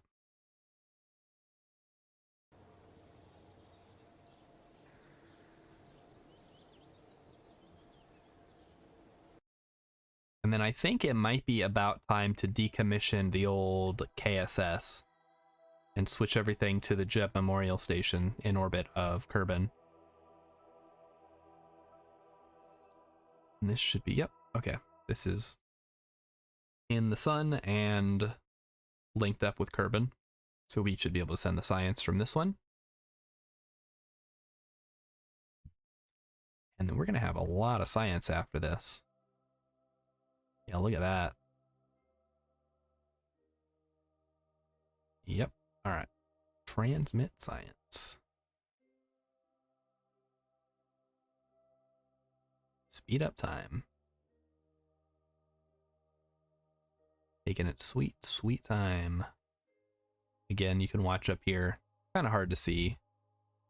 But 499 science. And then one more. We'll stop in at the KSS and see how that's doing. I imagine it's got to be running out of data at this point, right?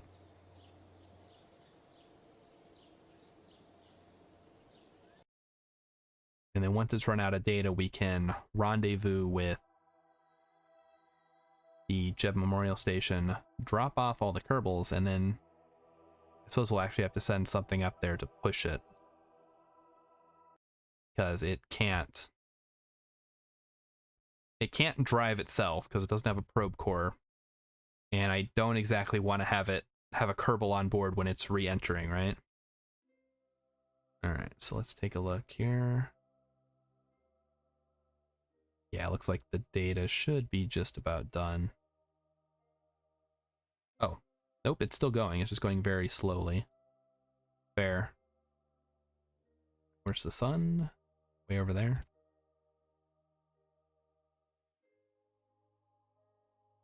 But yeah, one of the issues with this one is that it has bad solar panels. So it doesn't actually get enough power. I guess it does get enough, but then if you try to transmit, it runs into some issues. Because look, it doesn't even like fill up fast enough. All right, well, we'll just transmit now. Did we set this for allow partial? I think we did. Allow partial. Transmit science. See how long this takes. Okay, it's done. Good. Back to the Space Center. So we have a lot of science, and I don't really have anything that I'm looking to spend it on right now. So let's just go ahead and set up the transfer windows, or the transfer burns, for the Eve Station 2 first, because I know that's gonna go quickly, and then for the Gilly lander, that will actually probably take several burns to accomplish. So we're gonna do it that way.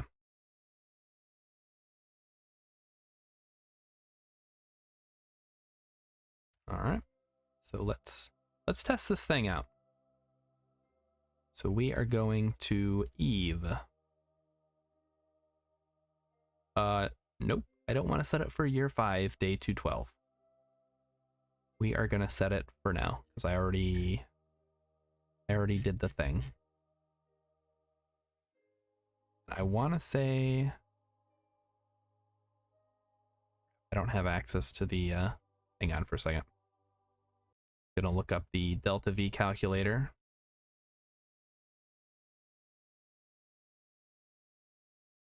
Or map, I should say. So the KSP delta V map is 430. Is it? Oh no, it's 950 plus 430. So let's make sure we're doing that correctly.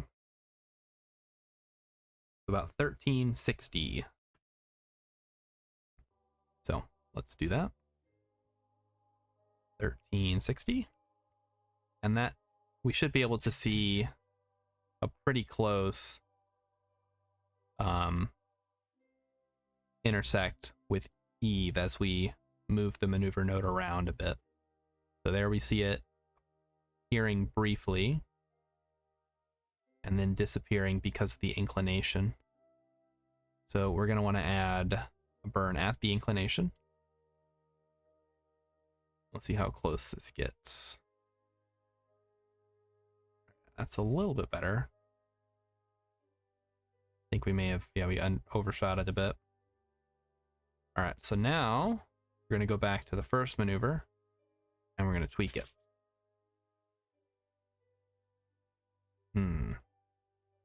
Okay.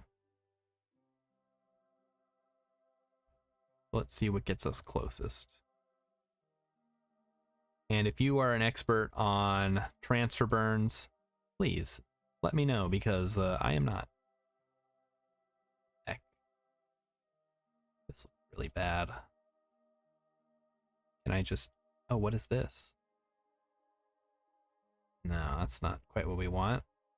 We'll be going way too fast. I'm going to be intersecting like way over here, don't I? All right, let's move it around a bit.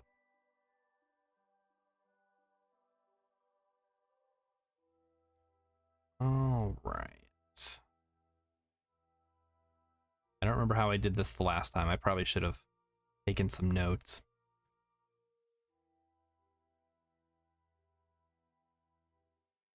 Okay, well, let's try it this way, and then if we need to change it, we can.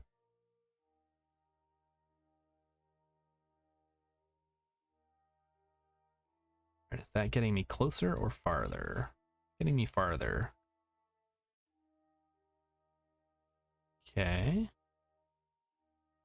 Uh-oh. Oh, okay. I'm in timeout has a suggestion. What is your suggestion? I didn't mess it up again, did I?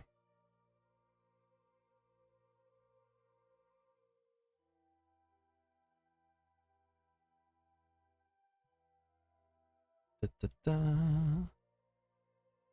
Just don't mind me, I'm just clicking. Waiting for I'm in timeout with bated breath.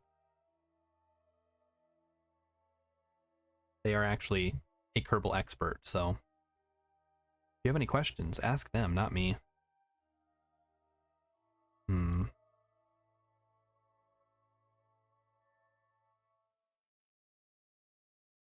It seems so weird.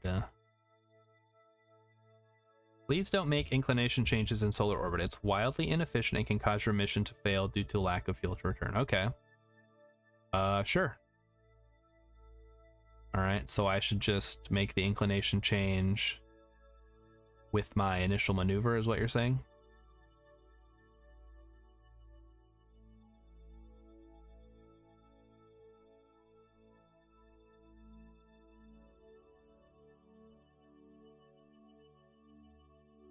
The issue is I can't seem to get rendezvous to do what I want it to do. And everything's just making it worse. Oh, wait. Oh. Something's happening. Okay, it's not happening anymore. How did this work last time?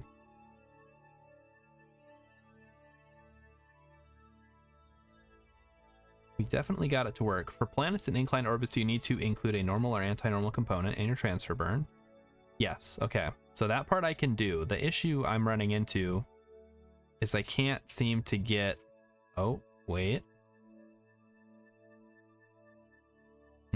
Something's happening. Oh my gosh, there it is. Okay. We did it. So now we just need to make sure that we're coming in the right direction. So I believe our current orbit is going retrograde. So now we're going to make some tweaks. Oh, okay, too far. We need to make some very small tweaks, I guess.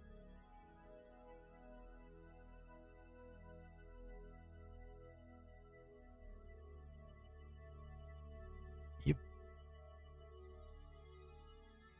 There we go, okay. Now we're getting it. Bring it down. Bring it in. All right. I'm seeing it now. Tweak it. Bring it back.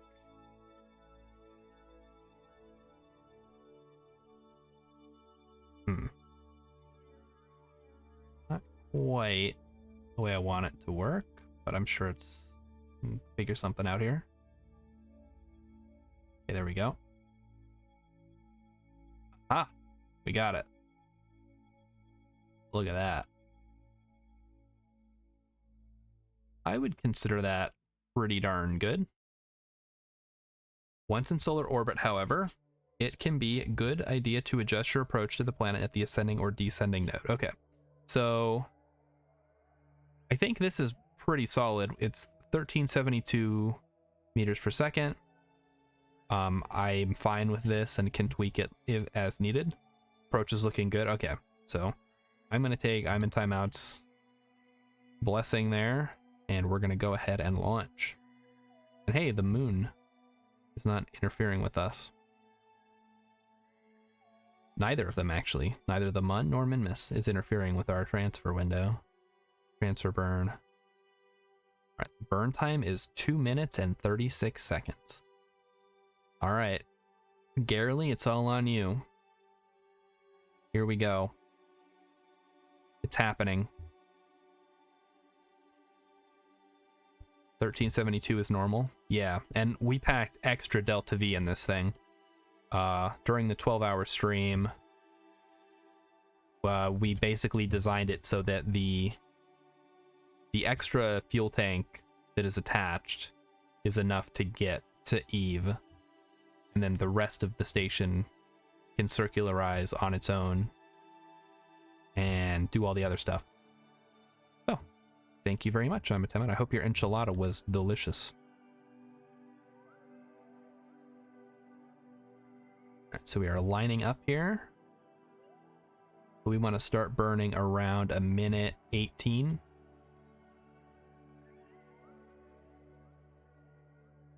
And oh, so yeah, we're gonna burn, and then we're going to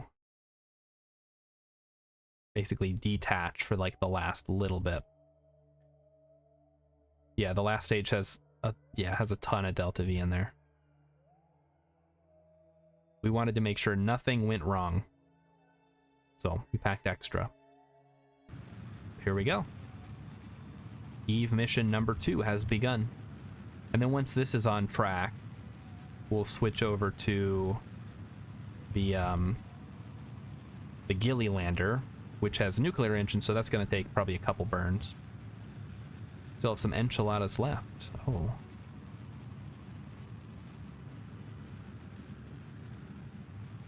Hey streamer, I just had some enchiladas. Do you want some? Is this right? Am I burning the right direction? Alright, I'm gonna trust the maneuver node, but I'm a little concerned I'm going the wrong way. This isn't right at all, is it? What the heck's going on?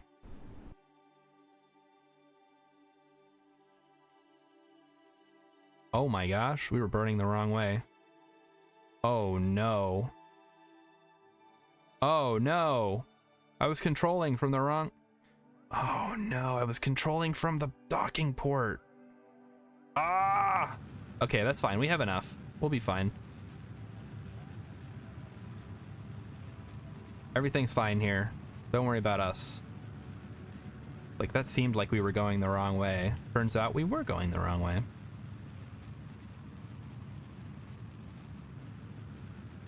That's why we pack extra Delta V. That's what you guys tune in for, right? Me totally biffing it on these very important burns.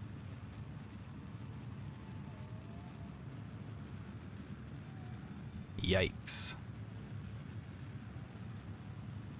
Today's theme is control. Yes, today's theme is learning to make sure your control point is set up correctly. More important than staging. I thought you said Weast. No, this was a control point was wrong. So it was pointing us in a direction that the engine was not actually burning towards. Which is bad when you want the engine to work.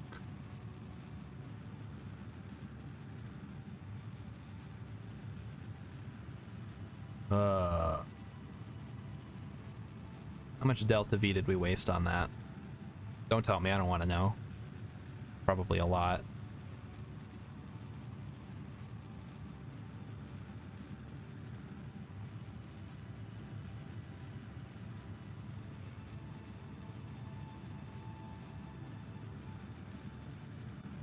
Okay, time to ditch.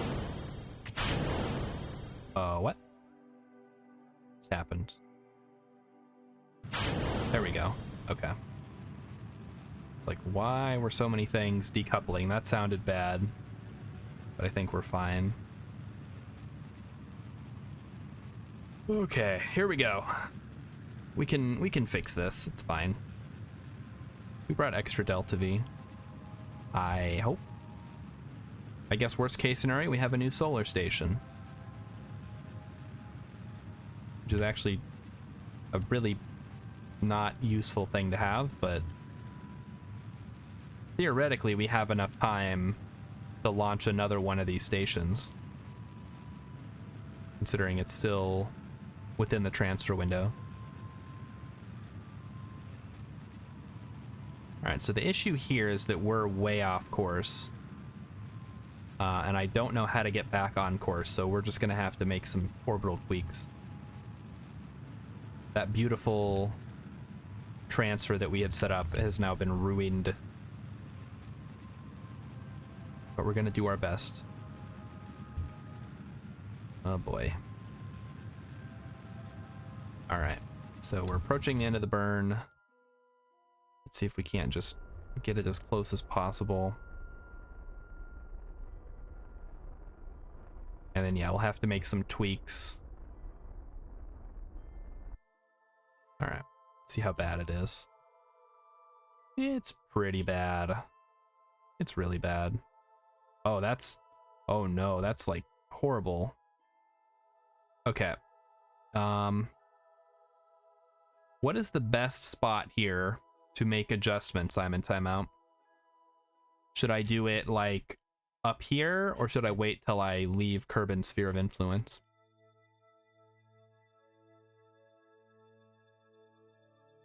Because I can't wait till the ascending node, because that's past our intersect.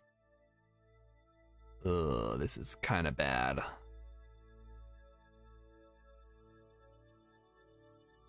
All right, well, let's try doing it like right here.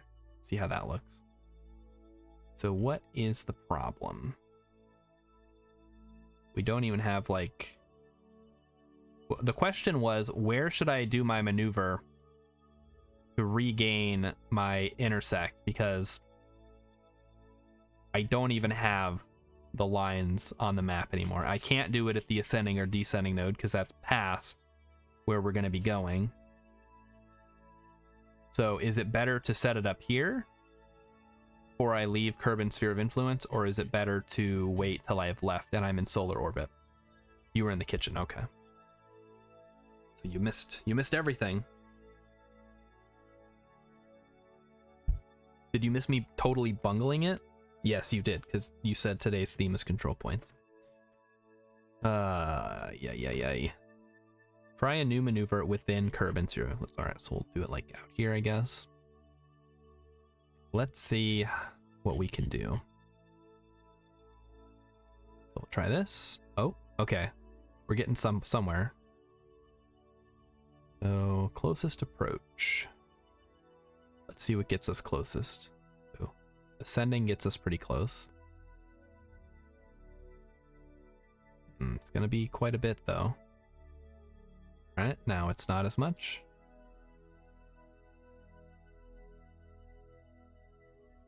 Oh, there we go. All right, so what is that? Gets us a little bit closer.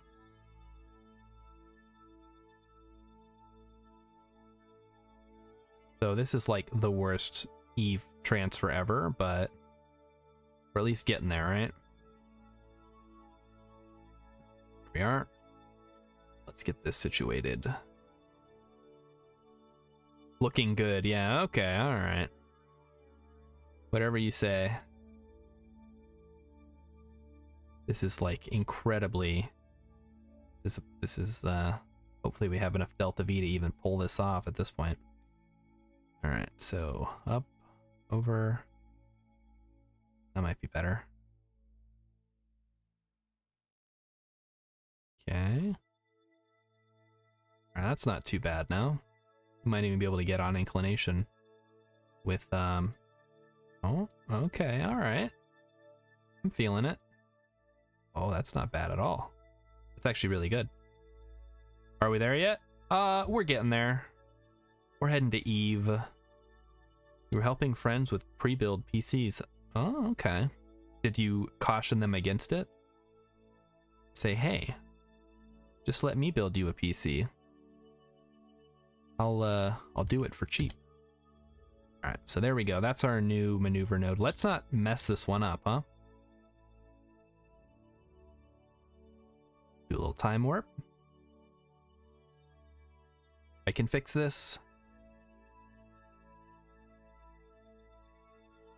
Good recovery. Yeah. Tell me that after we have successfully circularized.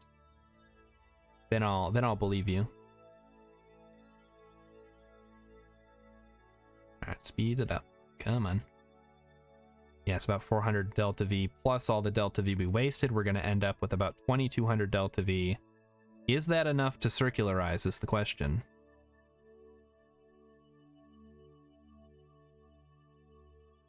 All right, let's switch over to the maneuver thingy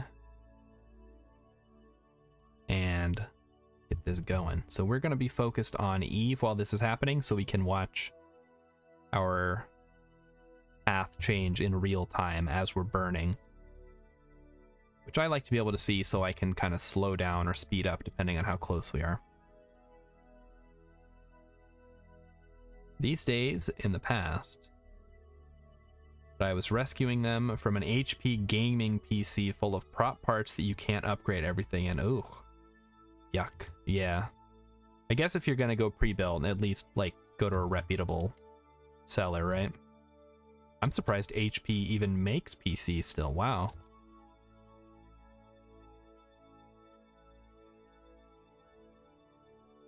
I thought they just made really crappy printers. All right, so here we go. We're almost there. Let's go. Next stop, Eve.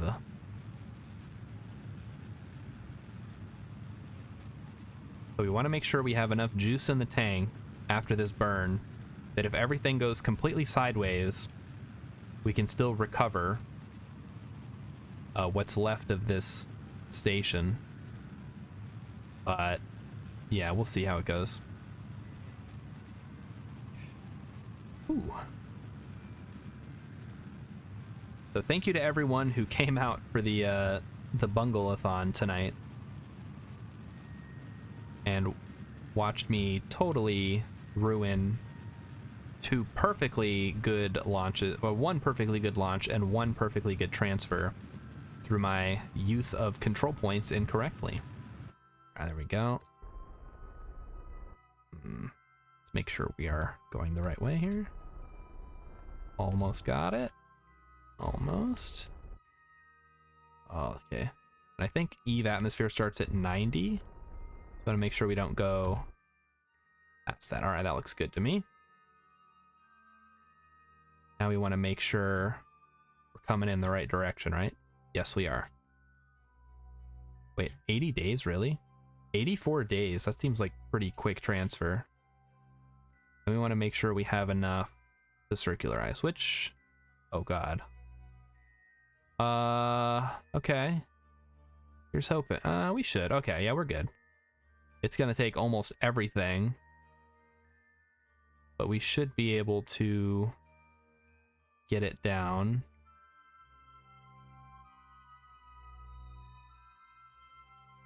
Ooh, okay.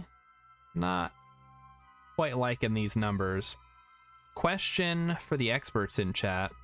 Would it be better to circularize or to try to get my periapsis lower?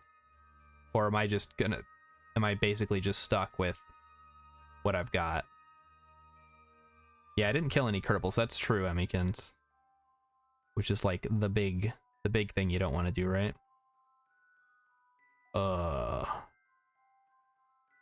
We can't exactly get this thing in the atmosphere because it'll just explode. So I think we might just be stuck with a bit of an elliptical orbit, which was not what I wanted to do. But due to a series of unfortunate events, we have ended up with this. You said you researched Lithuania's retirement things. Government takes care of things, but only if you're working in a worthy unit in society. It said that they had... It was available for those who were self-employed, including artists.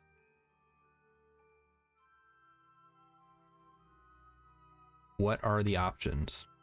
What are the options for what?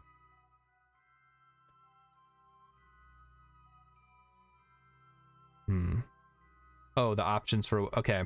So... that means I have to pay tax. Yeah, if you don't get stuff from society if you don't contribute. Just pay your taxes. You're only allowed to stop paying taxes when you're super rich.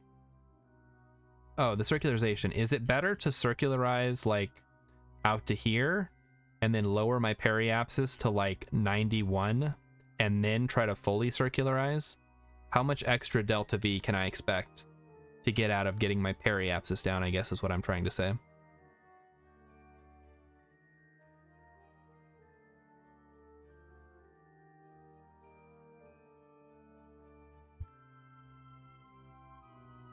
Okay.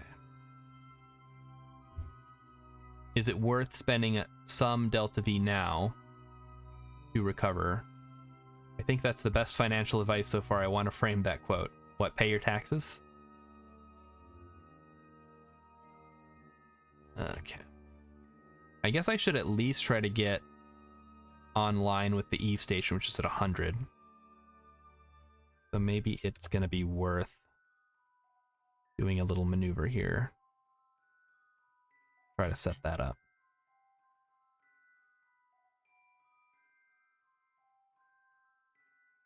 Okay, why can I not? Oh, no? Heck. Why can I not focus on Eve now? Can I focus on Moho? I can. I can no longer focus on Eve.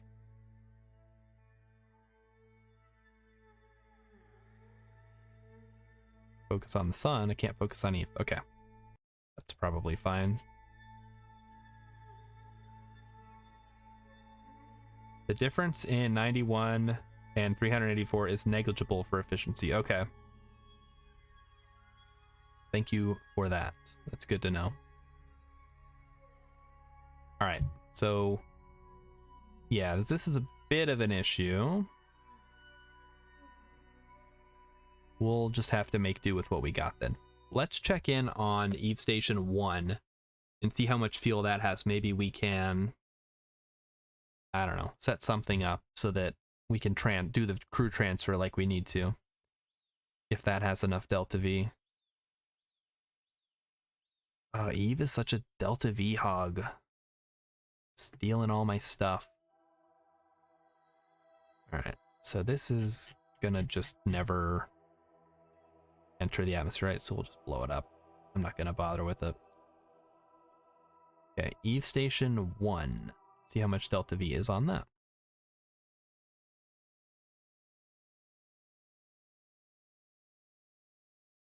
The best way to do it in the future would be to adjust your initial approach such that your periapsis is low to begin with. Yeah, that was my plan, but then everything got messed up, as you'll recall. Okay, this has 1100 Delta V, so this should be fine to set up the rendezvous on its own, right?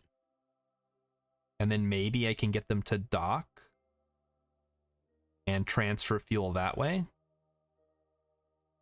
Although, yeah, that might be an issue, actually.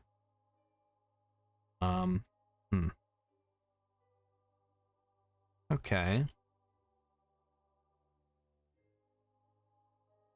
Oh, maybe if I go this way, that'll work. Or like diagonally, close the solar panels. Oh wait, they don't have any RCS on them. Well, that's not gonna work, is it? Sucks.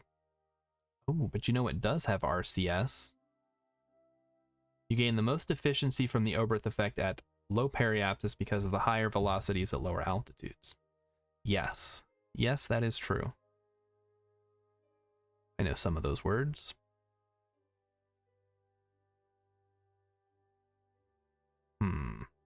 Yeah, no RCS basically makes a docking maneuver not gonna happen.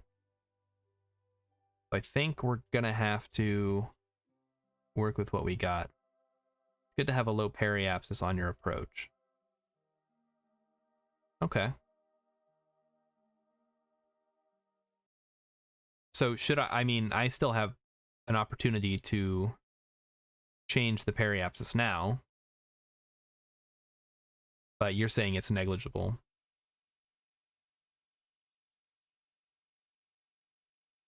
Okay. So we have enough. We don't have enough to circularize entirely, but we do have enough to capture and get into some kind of orbit.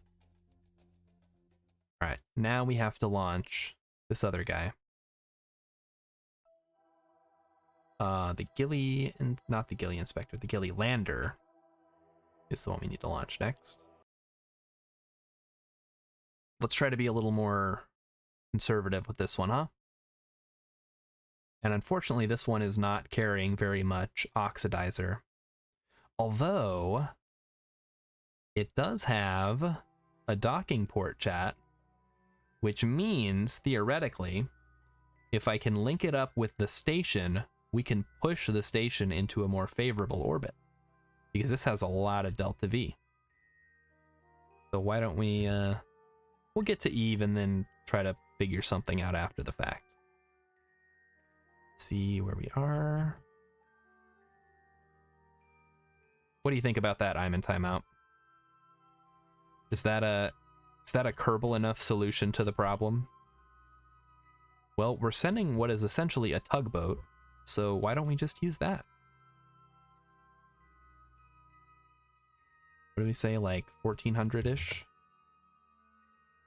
And then we'll tweak it from there.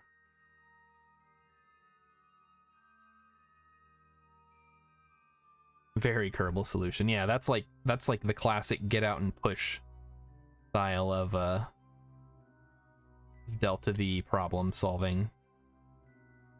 All right, let's lower. Yep, lower. Okay, higher. Lower. All right, we're getting there. There we go. Lower. Slower. Lower and slower. That's how we're gonna do this one, I guess.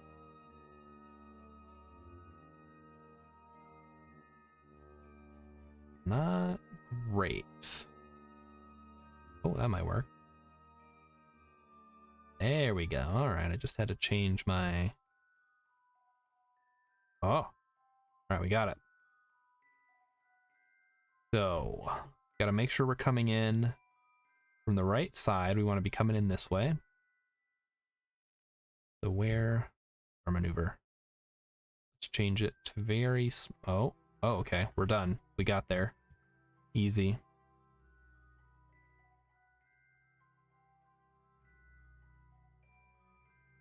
Heck. Lower and slower.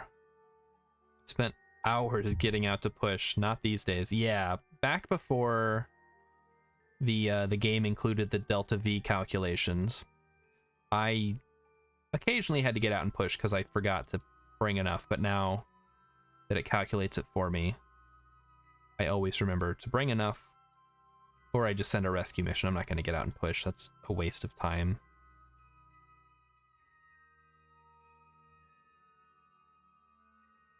Okay.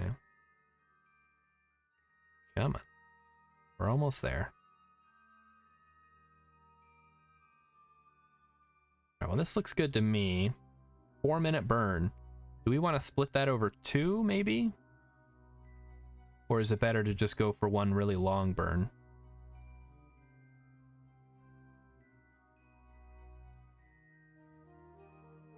Because that's what?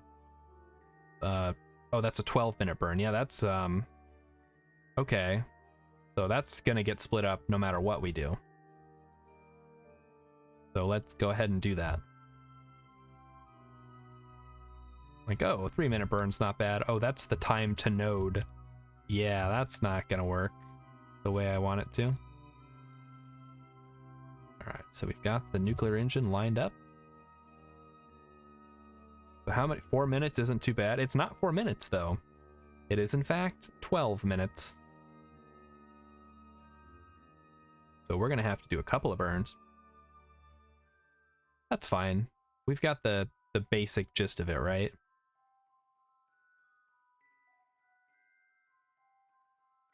Question is, when should I start burning? Now?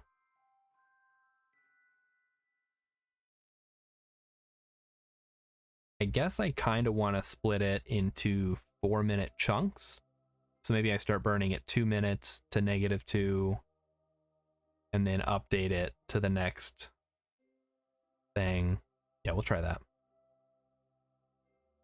This was my concern with using nuclear engines, was it's going to take a long time. It's not as bad as an ion engine, obviously, but still pretty bad. Honestly, I'm not sure if it's worth it to use the nuclear engines. Maybe there's like a secret that I don't know about to get the most out of them. You'll go make more tea. I hope, did Fred teach you how to make good tea? I have yet to find a tea that I enjoy, but I really enjoy his tea streams. I built an ion-based ship this weekend with 11,000 delta V and a thrust weight ratio of 0.2. Is that good?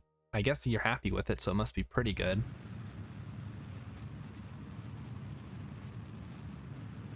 But yeah, those, I don't know. The thing with the nuclear engine versus the ion, though, is the nuclear engine is heavy. So you've got this huge heavy engine, you've got to bring the fuel for it, and it still has a low thrust to weight ratio. So I guess most people use them in multiples. But then I feel like at that point you're just better off bringing a regular engine and more fuel. Maybe there's some sort of like crossover point that I'm not aware of, though. That's definitely a possibility. I think I did see a chart once that had all the engines and kind of like had, you know, do this. So I don't know what you call it, like a line graph that sort of mapped out what everything was best at.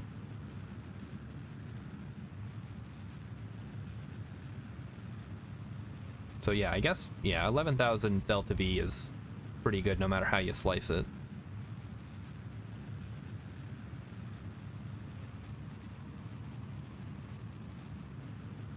All right, so another burn.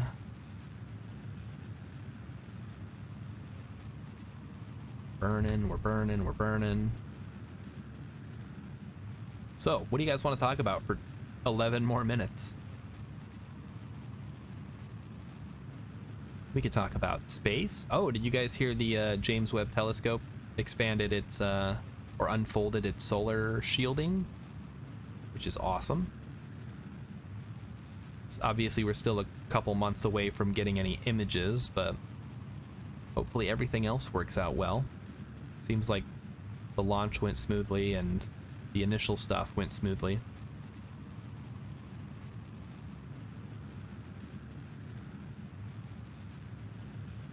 Okay. I guess we'll stop burning at about plus 2 minutes. We'll come back around, do another round of burning, and then come back around again and do a final round. Tensioning at Sunshield. They say it's going really well. That's great. Kind of reminds me of the, like the Mars rovers. Like you put all this effort in and then you just have to hope it goes right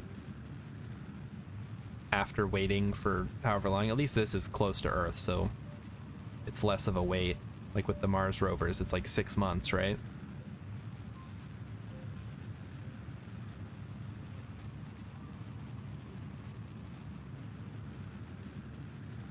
And its projected mission lifetime is now over 10 years.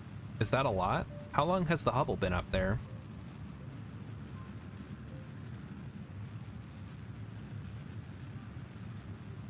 Because that's, I feel like that thing's been going since I was a kid. But I don't remember when it was launched.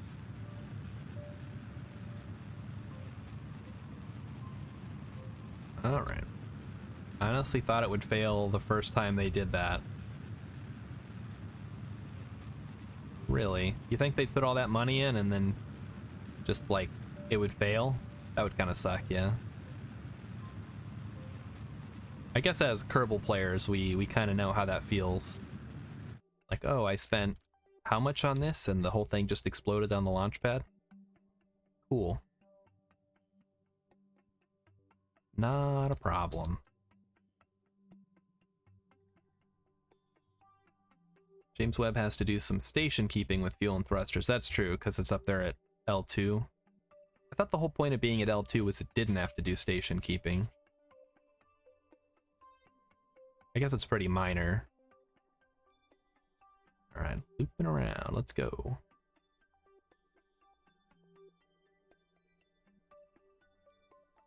So for those of you who don't know, the James Webb Space Telescope is a new space telescope that was launched on Christmas Day that is designed to take pictures of space. Kind of like the Hubble Space Telescope. And it's very fancy. It's got all kinds of fancy doodads on it. And it's pretty cool. Check it out if you're interested. At L2, you still have to deal with solar wind and minor gravity perturbations. Alright. That makes sense then. And it's not really close enough that you can just send up a craft to, like, check on it, right?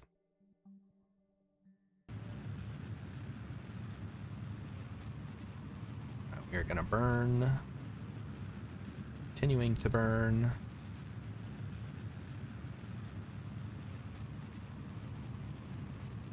I hope this is working.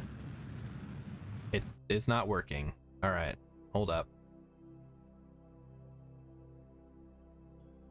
I'm biffing it once again. Oh God. This whole thing is falling apart.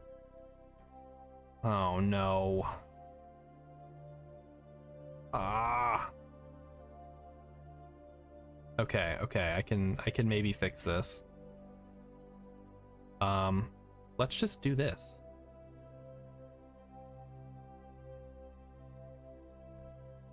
Let's not do that, actually. Okay, get rid of this. Oh, just get rid of everything.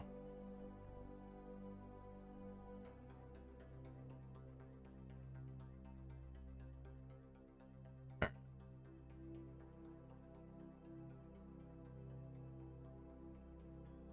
right, there we go. What happens if we do this now? Did I tell you that I hate having to do multiple burns? Probably not.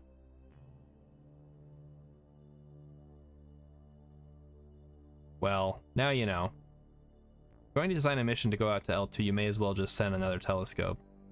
That's fair. Isn't that expensive, though? How much is James Webb? Like 40 Brazilian dollars? Alright. Let's try to get this online again. We're gonna have to bump up the orbit line again. Come on.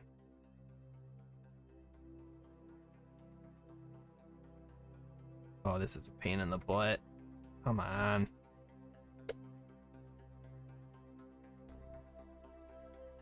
I can't even, like, see the... Okay, there it is. Alright. I think I'm just gonna finish the burn at this point.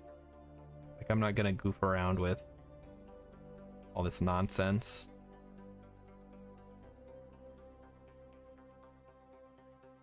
Okay, we passed it. Wait, there it is. Oh, that's probably better, right? Alright, so this will just take longer, but who cares? At this point, I just want to get it done.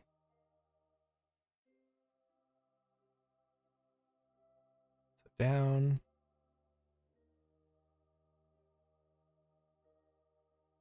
Where do we need to go here? Okay. And then up. And down. Up and down. Designing a mission to fix it would cost billions too. Alright, I suppose. I don't know, if we would just have like a permanent presence in space, we wouldn't have to worry about it. We just send out some shuttles. Like, hey boss, I gotta go look at the telescope. Be gone for a couple of hours. But no, we gotta make it difficult, right?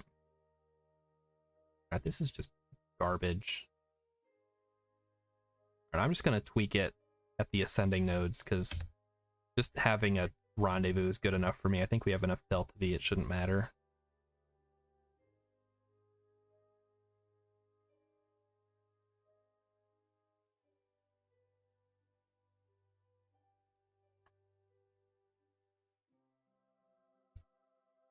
So, this has been a night of learning about control points and multiple burns. And all I can say is just say no.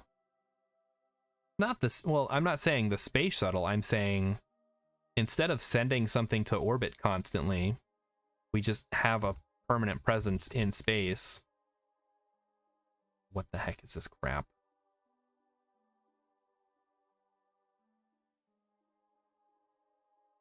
So like imagine the International Space Station, but like a bunch of mechanics just living up there.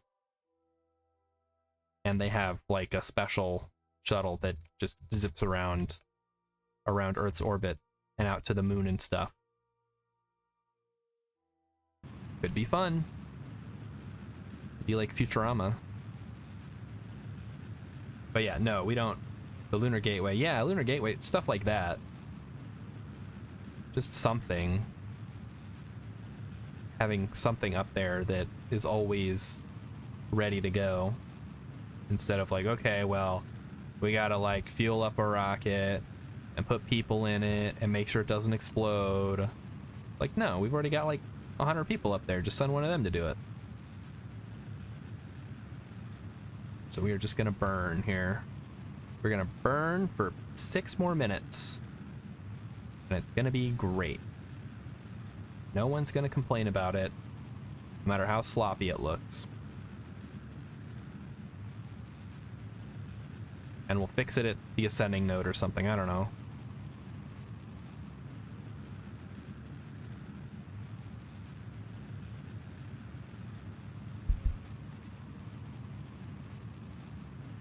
You know, the way I play KSP, you'd think that I'm like drunk or something, but really I'm just stupid.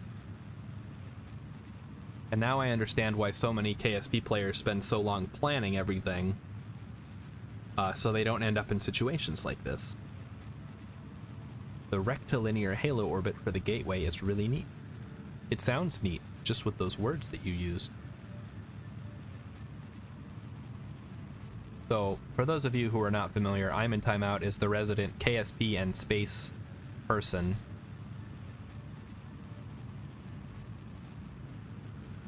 I think I already mentioned that they are the KSP person. But yeah, they're a lot more tuned in to space news than I am. Really more of a sci-fi guy. But that, do not confuse that with like, I don't know, like a lover of Star Wars, which I am not. Alright, what is going on here? Are we even going the right direction? I mean, this thing's going down, which leads me to believe that we are. I guess I'll just have to hope.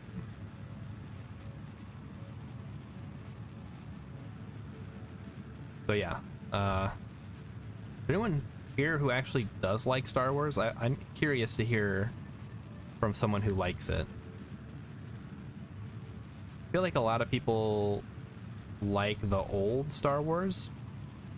The Gateway Orbit, says I'm in Timeout, precesses around the moon so that the radio dishes on the station will always point towards Earth for constant radio contact. And Kerbal has only seen one part of Star Wars. Which part have you seen? Now I want to know. You must have been very confused if it wasn't A New Hope. Although even that is kind of set up in medias res, right? Like there's all this stuff going on. It's got the crawl that tells you what's happening. The first, which is The fourth, yes, exactly. I know it wasn't part of the prequels. Yes, the prequels. We all love the prequels, right? Everybody loves the Star Wars prequels. They've even got pod racing in them, which is unironically my favorite part of the Star Wars movies. Mostly because there was a really awesome game for the Nintendo 64.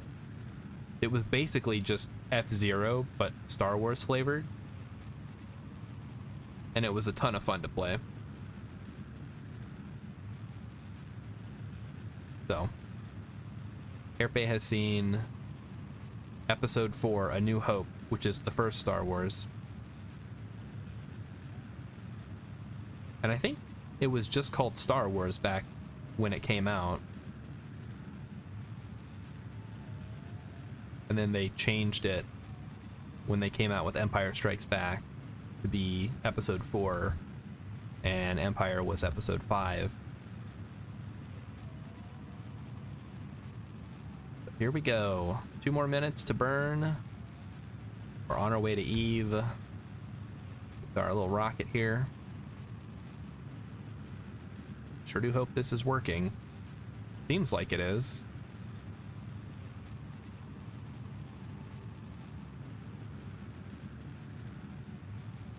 Okay. We haven't even quite... Have we left Urban Sphere of Influence yet? No. Okay. I guess we'll watch this then. How slow it goes. Jeez. I am not looking forward to the capture burn, let's just say that much. I imagine it'll be several, like 20 minutes long. Hopefully not, that would be insane. I'll find out in a few days if you get drafted or not. Well,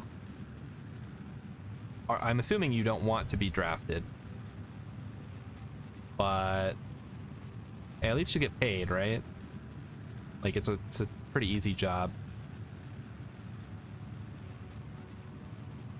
I can't imagine there's a lot of wars that Lithuania is currently involved in. Unlike me, when I joined the army, there were 2.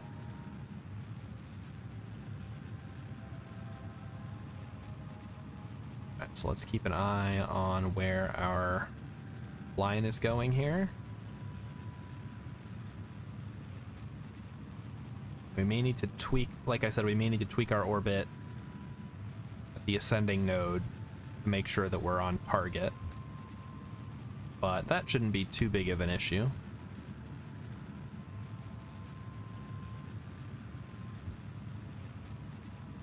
I do find it kind of interesting. I guess it makes more sense for like a smaller country.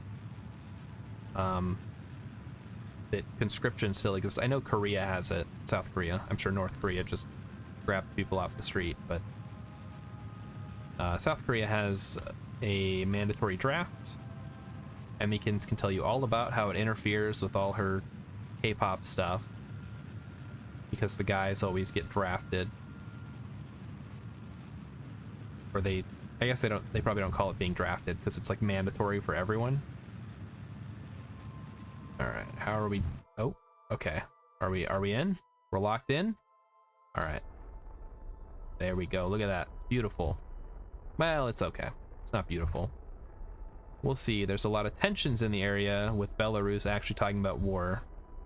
Oh, that's not good. It wouldn't be an ideal time to get drafted. Isn't Lithuania in NATO? You guys would be fine, right?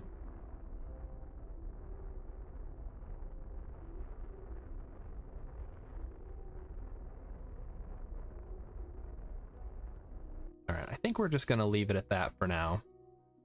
And we will tweak it at the ascending node. Oh, I guess we won't because the ascending node is nowhere to be found. Wait, really? Why is there no ascending node here? Really, it would be like right here, right? Alright, we'll just make it there anyway and see what we can do with it. You never know with mustachy Russian man. That's true. I feel like you could say that at any point in history. The other way? Up. Ah, there we go. All right, I see now.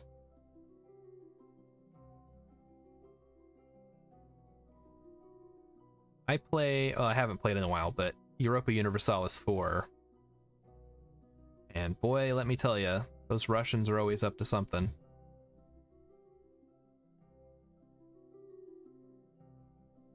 Ooh, look at this. This is gonna be nice. So if we can get into this orbit, we should be able to... Actually, now that I think about it, if we want to go to Gilly, we probably want to come around from the other side, right? So we want to set up this orbit. Like so.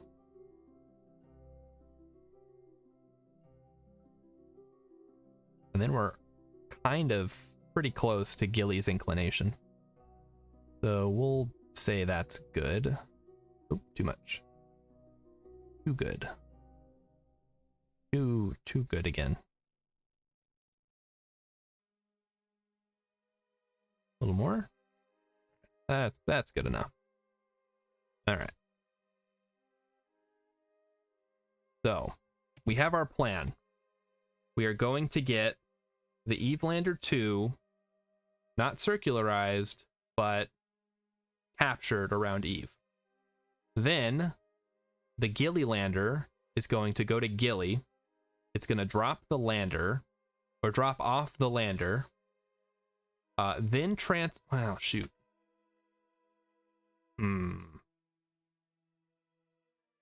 Okay, now I'm not sure, actually.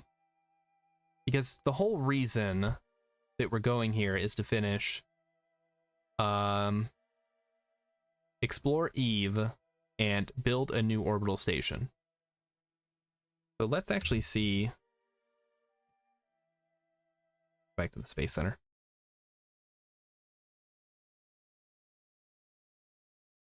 We're going to try to figure out which one's going to get there first. And then, let's see.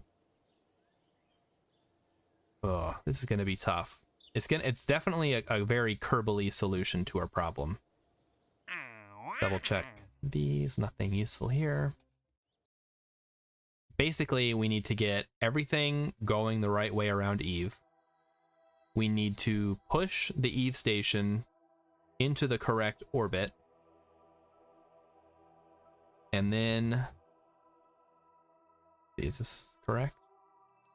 1 day to leave. This is 3 days to leave. Let's hop over here.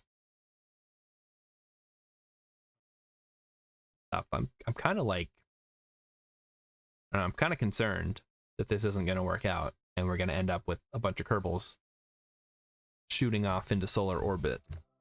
But I guess that there are worst fates, right? Like, we can always recover someone if they're in solar orbit.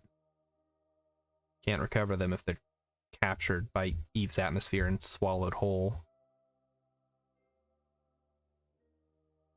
We definitely do not want. So as long as we can stay out of the atmosphere, I think we'll be all right. Want to make sure no funny business with slamming into the surface of any planets, getting slung out of Eve's orbit by Gilly or anything like that. All right, delete and close. So Eve Station 2 is on its way to Eve. Encounter is going to be in 81 days. Because I think, yeah, with this transfer, I think I pushed way too hard to get it early. It really should be like over here. Yeah, look at that. That's, I don't know. It's bad. Let's just say that. All right, so this one is good. We're going to switch over to the other one, which is no longer visible, I guess. There it is. The Gilly lander.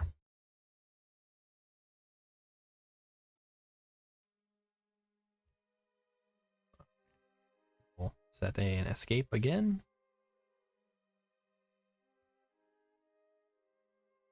Warp.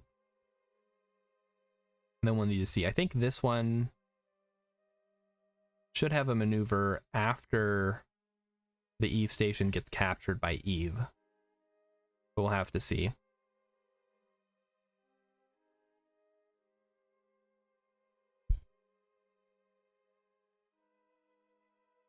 So, it's going to be some real butt-clenching stuff, but hopefully it goes well. That, I think, is the best we can hope for. We've already passed good. We're up to well. Or we're down to well. With regards to how it's going to go. Alright, so burn time 1 minute 18 seconds. We're going to make an alarm out of that. Give us like 3 minutes 3 minutes warning. And warp us along.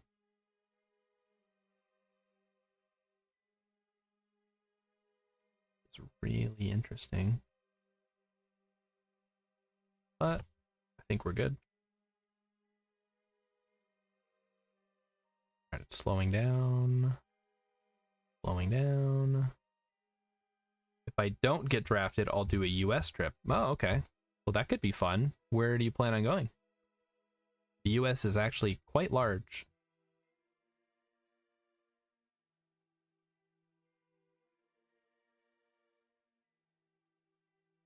Alright, so we are pointed the right direction. Let's check on Eve. Zazoom. Alright. Start burning and see where it takes us.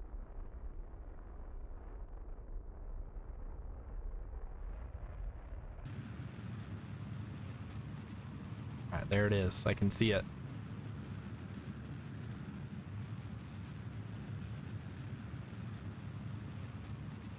Is this the right? No, this is the opposite direction that we want to be going.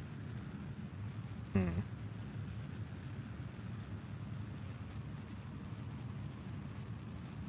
I'm curious what you think is like the most. Have you been to the US before, or would this be your first time? But I like to hear what other people's like impression of the US is. Because I know there are some pretty cool places to visit. And I haven't traveled in a long time. I've been stuck in this little small town. You've only been to Canada? It's basically the same thing. Canada's pretty great too. Although it's also quite large. Alright, alright, alright. We're getting there. Keep going. Keep it nice and smooth. Yeah. We're going to be coming in. We're basically going to need to get online with the Eve Station and the Eve Station 2. And then we'll push them into their proper orbits. I wonder, is it better to have... What is the best inclination to have your stations at on Eve? Is it better to be equatorial? Or does it not matter too much? Because you can see I'm not quite equatorial, obviously.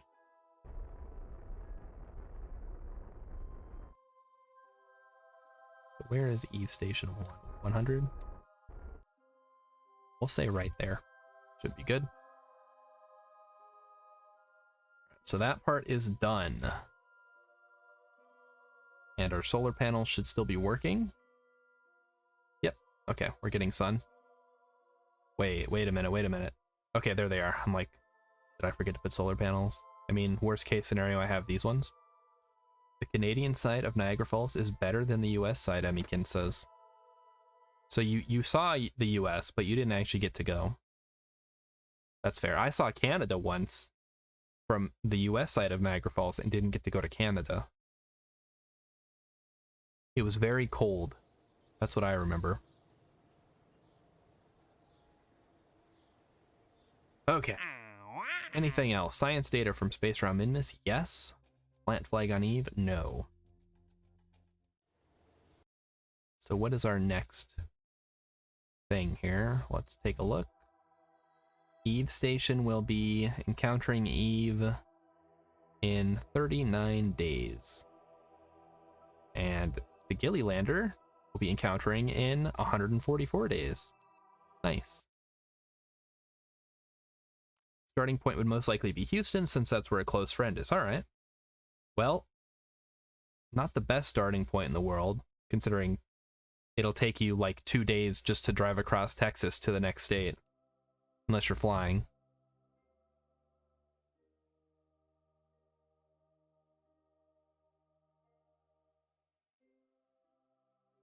So let's set up an alarm for the encounter. Oh boy. Come on. Does this always happen? 10 seconds is fine.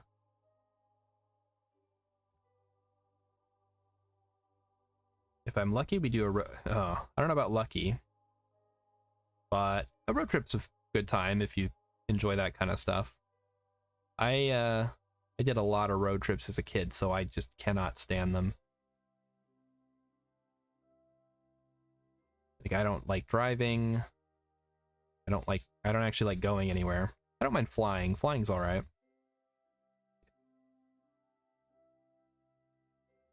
Wait a minute. All right, so you're lucky or unlucky either way.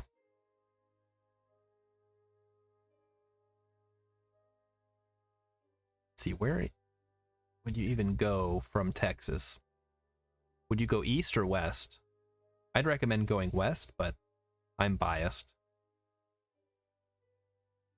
All right, so now comes the fun part. We get to attempt to circularize. And to that end, see, what is the burn time is 3 minutes and 30 seconds, huh? All right. That's what the game wants. That's what the game gets. West is most likely. Oh my goodness, possibly an alien has finally arrived. So everyone, if you don't know, Possibly an Alien is another pretty cool streamer who does art and Mass Effect currently.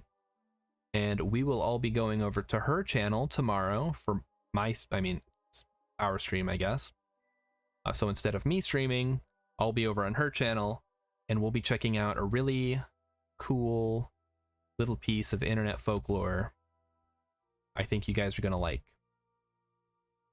Yes, she's very excited.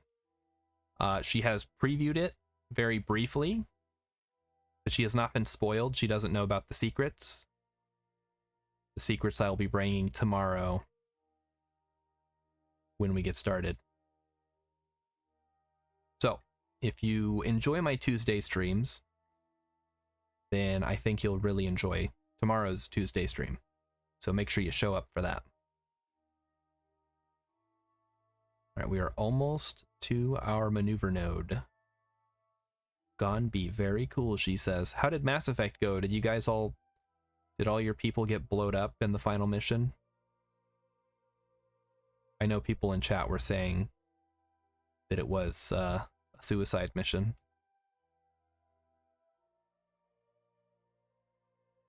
All right, so we are going to set... I guess it doesn't matter necessarily where we park this one, because we're just going to push it at the end of the day. So let's just, I don't know, get it in some kind of orbit.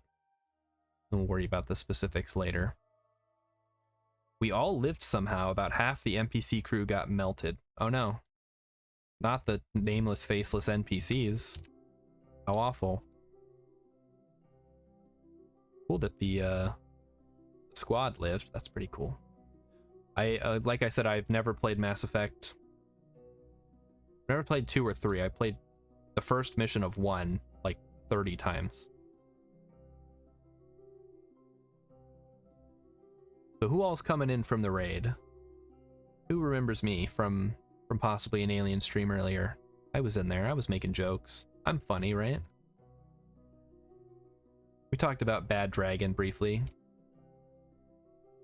If you don't know what that is, don't Google it. If you do know what that is, also don't Google it. Or maybe do, I'm not gonna stop you. Here comes our maneuver node. It's about time to start burning. You wish you were there for the Bad Dragon talk? It was very brief. I don't remember how we got on the topic. I think we were talking about mods for Mass Effect that added romantic interests, specifically for Legion, who is like a Geth or something. Oh, uh-oh. He got the jabroni mic emotes. Watch out, everyone.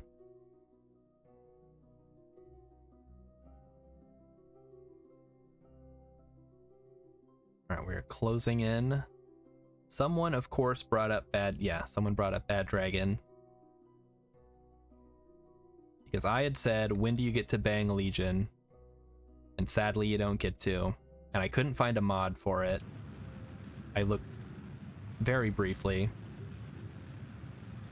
Oh, this is gonna be close. Well, we know we're gonna capture, right? It's just a matter of how circularized we get, right?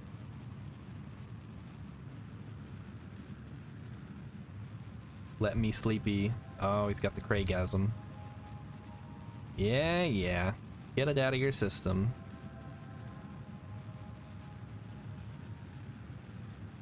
On my channel, we only talk about perfectly innocent topics. Like space. And, slime girls.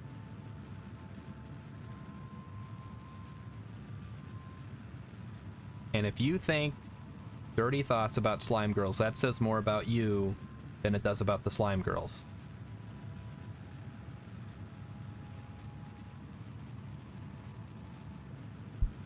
Now here's a question for Kerpe. Are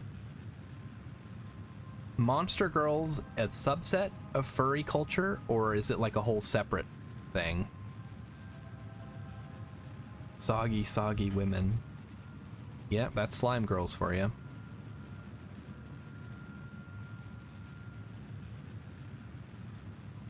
Personally, I see a lot of crossover there, but maybe I'm just seeing correlation when there really isn't much. What are monster girls? Girls who are also monsters? I don't know. How else would you describe it? There's like anime, and lots of art. It's kind of like cat girls, right? Like you're kind of a regular human girl, but also you're like a horrible freak because you have cat ears and a tail, but you also have regular human ears usually. Like you have two sets of ears. I don't know. I'm not an expert. I was hoping you would have some insight. Slowing it down. We're gonna circularize, guys. I think we're gonna be out. Well, we're gonna capture. We're not gonna circularize. All right, and then we're gonna wait till we come back around again just to try to save a little bit of delta V. So what's the time on this? 10 days. Wow. It is a long time to wait. Now let's see how good we can do this. Slow it down. We might actually be able to get pretty darn close. It's not much closer than we were going to get initially, but it's still pretty good. I think it's about the same. Actually, it might be worse now that I'm looking at it. Oh well, we tried. Whoop. And around we go. Oh, we got the mission done. Nice. That was our goal, right? To put this station in orbit. Now our next goal is going to be to transfer crew between the stations. We're going to move everybody off of Eve Station. and into Eve Station 2. And to that end, see how much money was that worth? 592,000. Not bad. All right, we'll speed it up. Come on. And then point retrograde. Okay, I lost connection for a second. I come back and see soggy women from Sleepy. We were just talking about slime girls. I don't remember. I guess because of the bad dragon thing, and also because of romancing the Geth, it just kind of branched out from there. You get to name a character, I name it Fish. All right.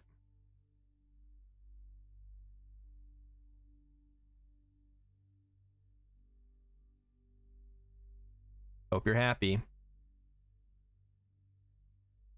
This is now Fish. At least I'll remember what it is. All right, let's burn.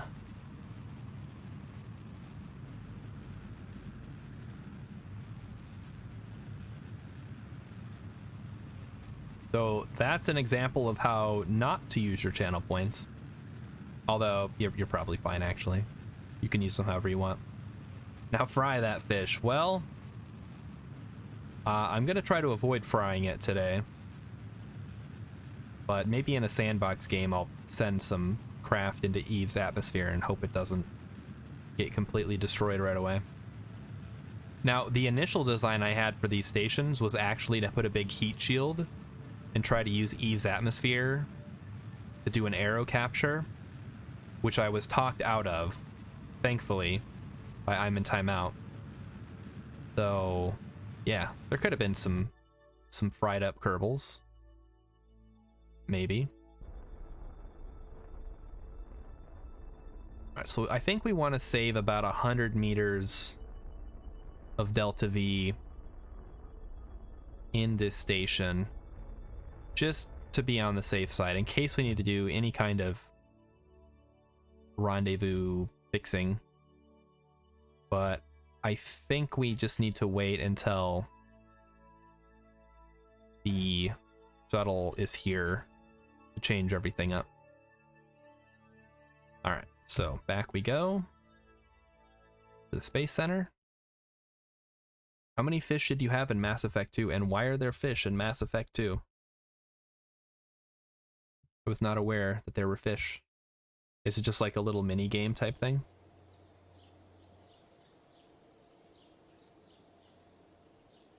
All right, plant flag. No, no, no. No. All right. Back we go.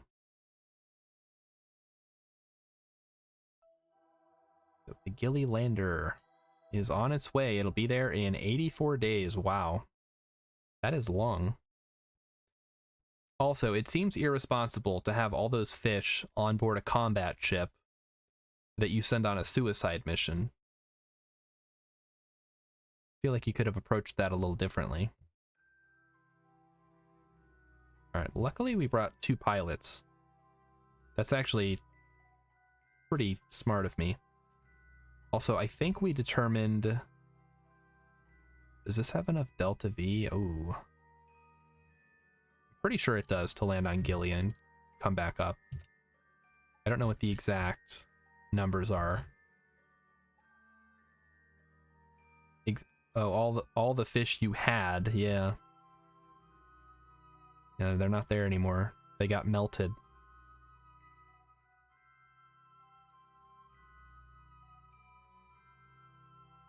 Yeah, that's something I never understood about, like, sailing ships. Like, the captain's quarters would be really well appointed.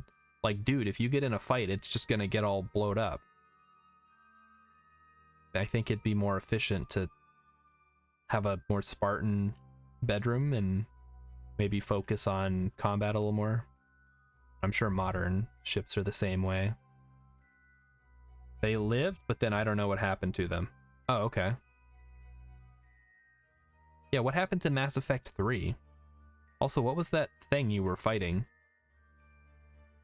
I honestly had no idea what was going on. I just saw the like lasers and Joker flying around in the debris field. Because I haven't finished Mass Effect 1. I know that you die in Mass Effect 1. Which is then made immediately irrelevant because you then are resurrected. All right, we want to jump to Eve. Jump to Eve, thank you. And now we need to circularize. So let's do that. All right, that's gonna see 6 minutes. That's not too bad. How much to totally circularize? Oh my goodness. Okay, I can work with that. All right. So first let's delete this. Delete. Thank you. No, delete. Come on. Come on, game. You die at the beginning of 2, you survive in 1. And that was a Reaper. I thought the Reapers were like invincible. Huh. Guess you learn something every day. Alright, so first thing we need to do is get oriented with this guy. Actually, you know what? Screw that. We're not going to do that. That's going to take too much Delta V. Let's capture first. I learned this. Capture first, then circularize, or adjust your inclination or whatever. They basically are. It's wild. Okay. So there's more to the story then, huh? Alright, so that's going to be 1 minute, 42 seconds to capture. So we'll go ahead and do that. In fact, I can actually set up a alarm clock for that. Read alarm for maneuver. Minutes out. And warp. Capture, yes, capture first. Then change node, then circularize. That's going to be the plan.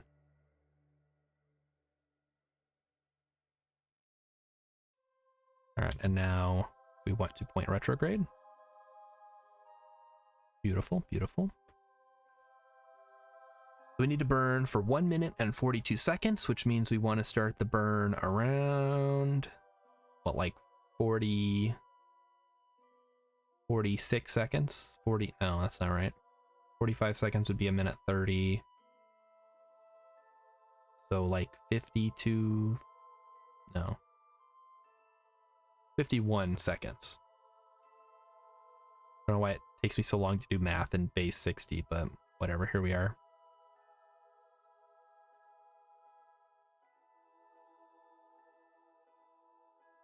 Not, time isn't actually base 60, right? I mean, it's like 59, then it goes up 1. I mean, is it? Is time considered to be counted in base 60?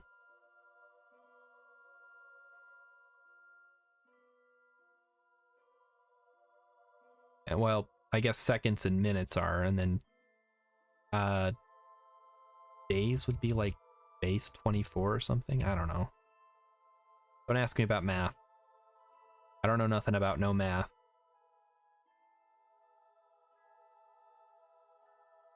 I use spreadsheets for all my math. All right. Just gonna let the timer tick down. I'm not gonna warp through this.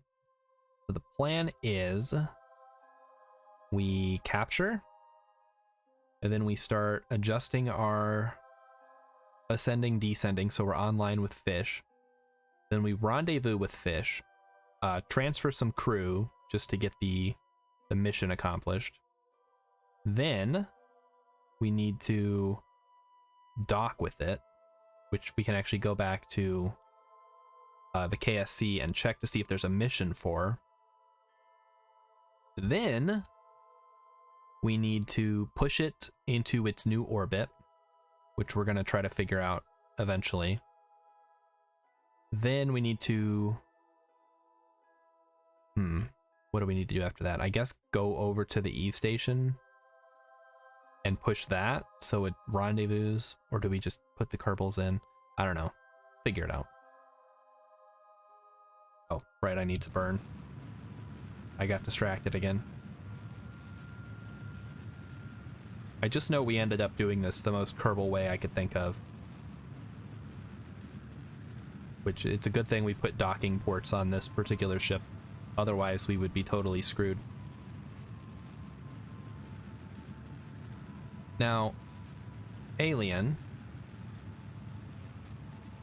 if that is your real name, do you actually, have you played Kerbal Space Program? Or do you just like hanging out in Kerbal channels? Because that's, I met you in Urban Ventures channel, but you were playing Mass Effect at the time, so I wasn't sure if you were a Kerbal streamer previously. Or you just like space.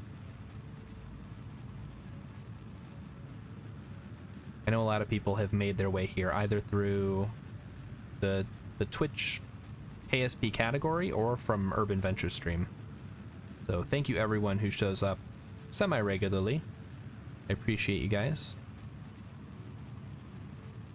And hope you guys like the other games that are coming down the pipeline. But we are approaching the end of the stream because I gotta go to bed. If not, I am familiar with the game, she says. Found his stream and started a small obsession. Well, that's pretty cool. Have you actually, so you've never played it? Because for all the games that I've been recommending to you, I haven't even considered recommending KSP. But maybe that's a good place to start. Alright, so now we need to do this.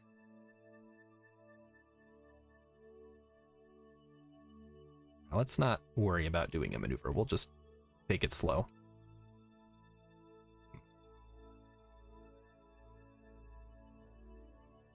Because I know I've recommended XCOM, I've recommended Star Sector. What else have I recommended? I don't know, there's not a whole lot like Mass Effect. I guess, like, you already know about Dragon Age, obviously. You do intend to play eventually? Okay. The main thing I needed to determine which direction I needed to go. We need to go normal here. Because we're in a retrograde orbit, everything, normal and anti-normal are reversed. So normal makes you go down and anti-normal makes you go up. It's a little confusing. But I think we'll figure it out. Just gotta make sure we are doing this correctly. And keep in mind, we still have the fuel pods that we can decouple once they're out of fuel. And that'll give us an extra 3,400 meters per second of delta V to play with the nuclear engine. And I don't know exactly how much it costs to go back to Kerbin. I can't imagine it's that much. So we just need to make sure we have enough to do that.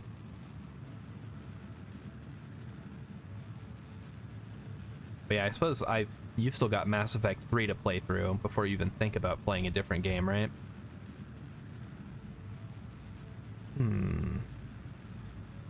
So there's that. I want to at least get the rendezvous done.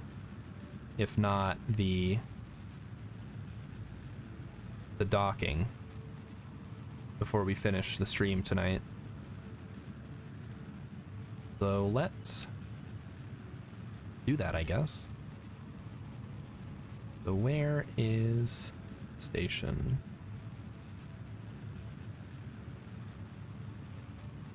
This seems like we're burning a lot of delta V, but since it's a nuclear engine, it's actually going pretty slowly.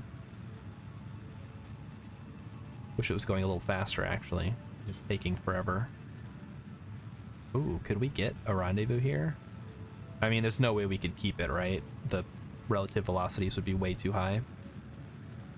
I thought I'd get through 3 faster than the other 2 games. I remember being faster paced. Are there rechargeable engines? Kind of. So there are two ways that you can get more juice out of your engines. One is the ion engine, which isn't technically rechargeable, but the xenon tanks have so much that they're basically unlimited, unless you're doing something crazy. And they run off of electricity, so you have to have big solar panels or other power generating systems. And then the other one is you can mine for minerals on planets and then convert the minerals into fuel.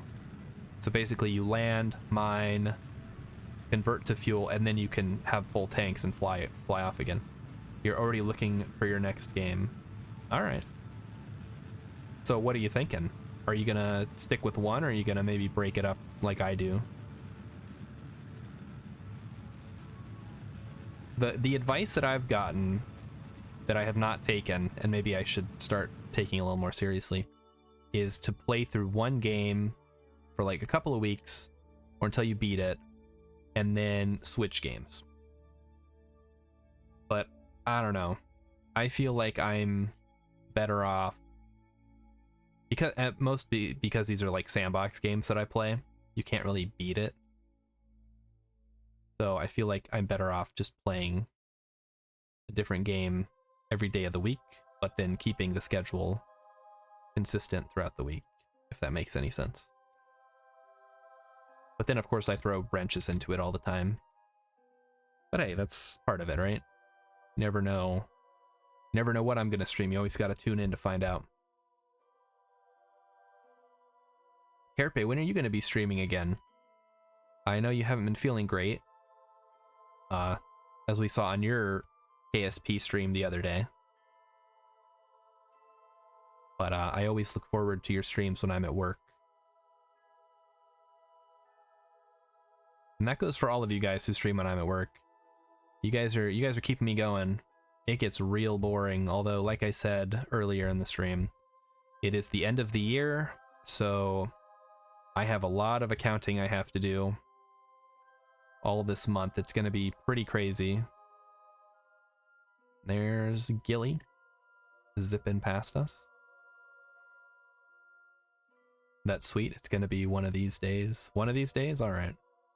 Oh yeah, that's true. So both Kerpe and possibly an alien are, in addition to being game streamers, they also stream their art. Or at least, wait, Kerpe, do you stream your art? I know I've seen you draw. I guess I saw you do the Long Dark art thing, which actually got me into playing the Long Dark for a few days a couple weeks ago. But they're both artists, both good artists. Very different styles of art.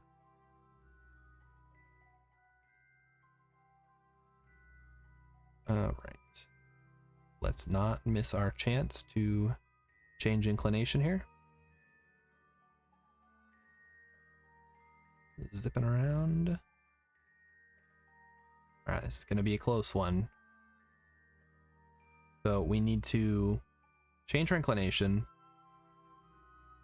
find our intersect, and then bring our orbit down so that we are in a good position for a rendezvous.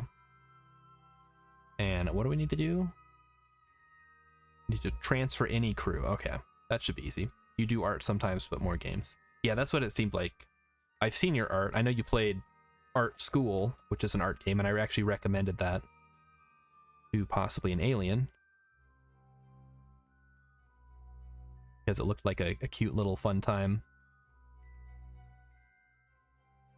And flip it over. It's rare that I would prefer doing art over playing games. Yeah, me too. I have to head out to make some dinner. All right, have a great dinner. I will see you tomorrow.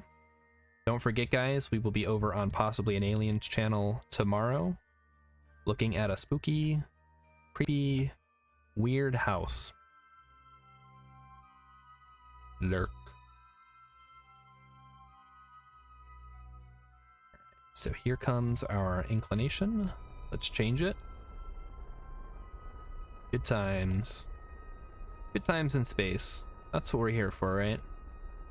whether it's in Kerbal Space Program or Star Sector. Ooh, one of these days I should bust out Space Rangers 2. That is a... See, it's like the early 2000s. It's a Russian game, and it's basically a combination space sim sandbox game mixed with an RTS, mixed with a choose your own adventure, mixed with like a combat arcade top down space shooter sim. So it's like 4 games in one. It's pretty crazy. But it's old, but I have it on Steam. In fact, I owned it before Steam. It was even on there. I had it through an old game service that was done by, oh, I don't remember the name of the company. It was called Impulse, which got bought by GameStop, which then canceled it. So I can no longer access those games that I bought through that service. So imagine if Steam went out of business and you could no longer download or play any of your Steam games. That's basically what happened. I didn't have too many things on there and nothing that was like crazy expensive, but it's still like dumb to think about. I know people say, oh, that's what's going to happen when Steam goes under. I'm like, well, I don't think Steam's in danger of going under, and if they do, we'll have much bigger problems than where I'm going to get my games. All right, so we've got the target. This is our intersect. We have 2 intersects actually. So what do we want to do? This might be one of those situations where we need to kind of like hula hoop, like shift it so that our intersect is also our periapsis. But that will remain to be seen.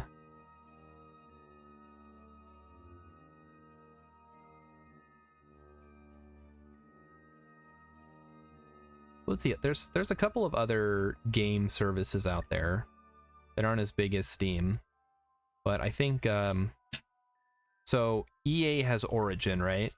And in fact, It Takes Two, if you buy it on Steam, you have to install Origin to play it through Steam, which is dumb, for one thing.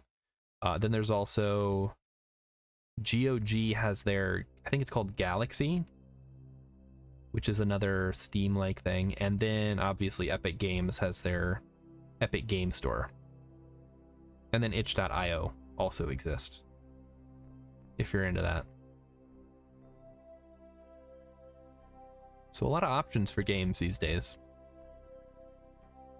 But unfortunately, no Impulse. So I can't play such hits as Kudos 1 and 2. Or I actually can probably get that on Steam. Academasia, I know you can also get on Steam, so I'm not too worried about those ones. Space Rangers I have on Steam now. And then Galactic Civilization 2 and 3, I think we're on there, and I have those on Steam as well. Oh, that's another game I should play. Galactic Civilization. Alright, how are we doing on Delta V here? We're doing alright. So as you can see, it's starting to slow itself down. Slowly. How much Delta V is it gonna take? We'll find out soon.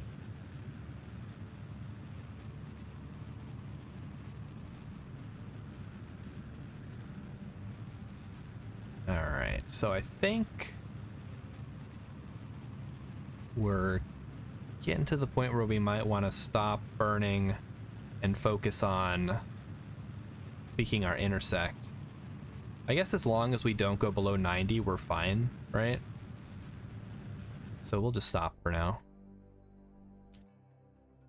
So fish is the one we want to intersect with. Let's keep an eye on our intersect points to make sure we don't miss anything. And we're good. All right. Let's time warp.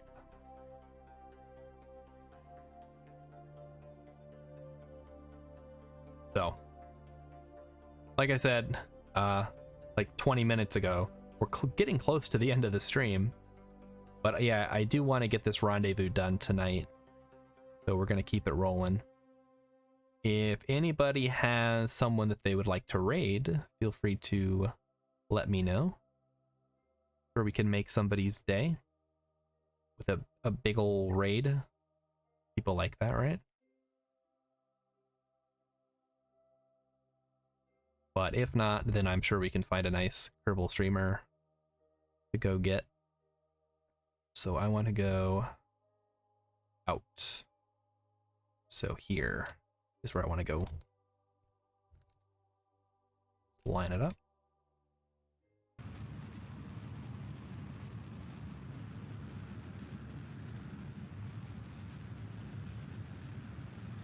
Good, good. I only got a bunch of furries. We can raid a furry, that's alright. I don't have a problem with furries, despite what I may say. As long as they're, you know, not the weird ones. You know the ones I'm talking about.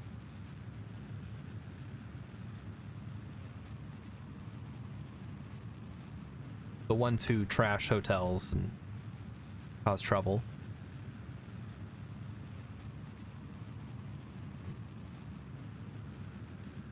Wow, this is taking longer than anticipated. It may not even be worth it. Let's switch to retrograde. I would suggest Pangolin. Oh, Pangolin works. Yeah, if she's still streaming when I finally get this done, then yeah, we'll head over there. Slowing it down. Slowing it down. We'll get there. Boink.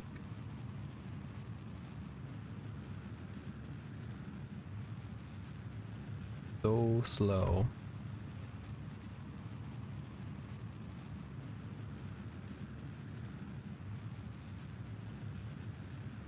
Oh, I hate nuclear engines so much, chat. I'm never using them again. Who suggested nuclear engines? Ban that person. It was me. It was my idea.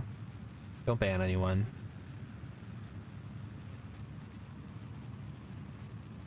This is her first affiliate. Oh, cool. We can stop in for that. What is she playing? I don't even remember what my first affiliate stream was. It's probably Kerbal's.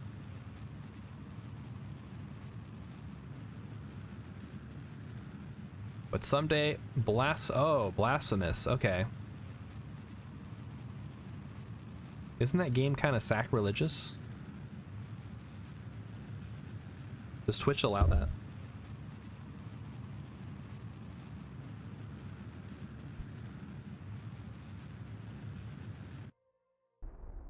Okay, what is the actual relative speed here? Because we're not gonna, yeah, we're not gonna get anywhere near what we need.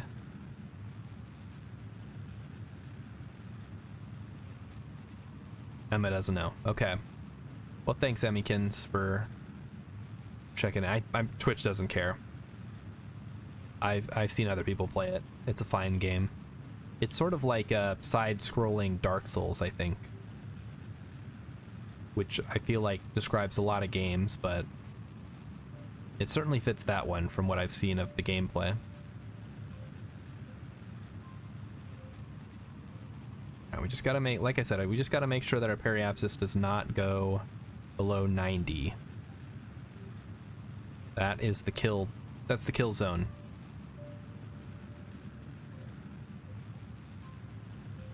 Gillilander, that's us. We're looking to link up with Fish, which is located there. Alright, so once this line hits this line, that is gonna have to be what our stopping point is to do the rendezvous.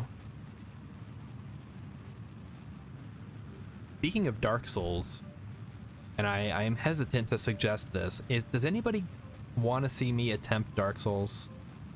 I've played Dark Souls 2 with a friend and sucked at it real hard.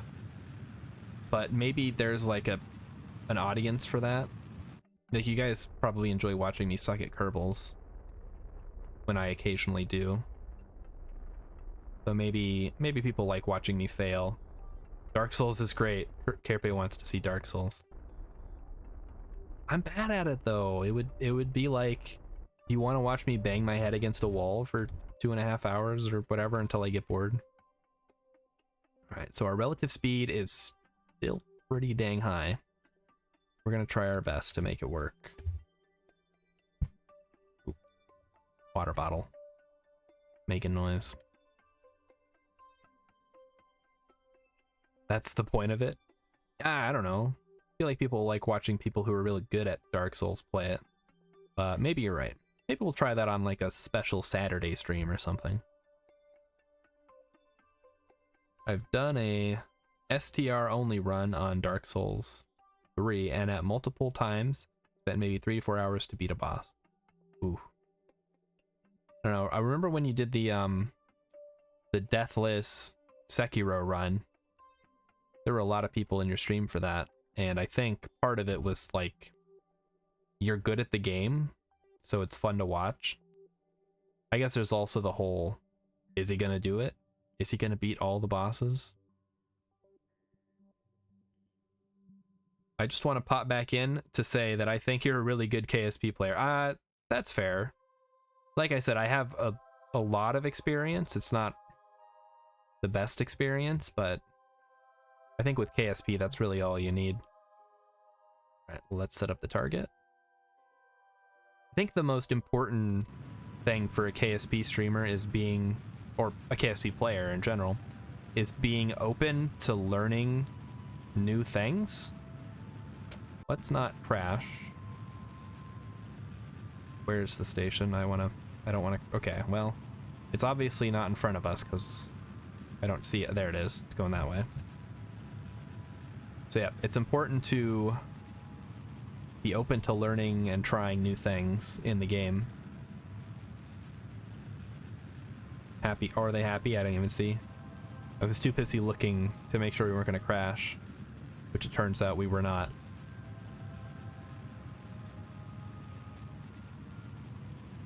All right. So what is the next thing here? How long can we keep this up? We got 361 meters per second left in the outboard tanks.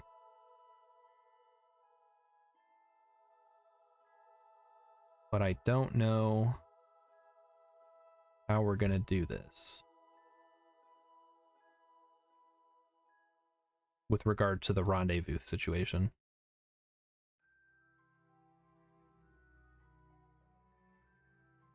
All right, switch to orbit. We want to try to hula hoop our orbit in again.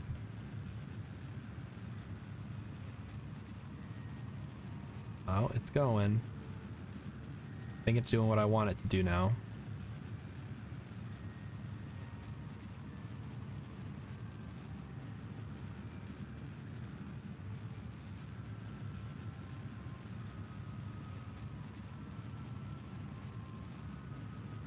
We're getting there. That's enough of that. Head over to the other side. Do the same thing. These nuclear engines, it's all about taking your time. Taking it easy. Doing little burns. It's like a Bob Ross painting, you know? Just do a little bit. Happy little burns. We're gonna call our next stream The Joy of KSP.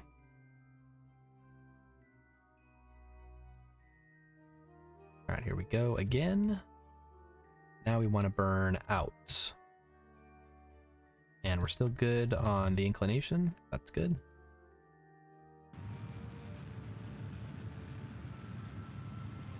Am I doing this right?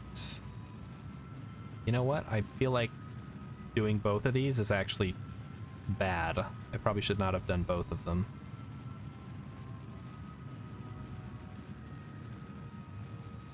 But I can see that our orbits are starting to line up the way that I would like them to.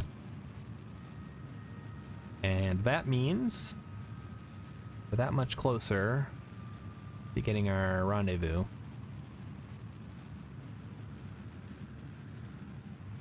All right, so that's actually making that worse, but that's okay. It's got to get worse before it gets better, right?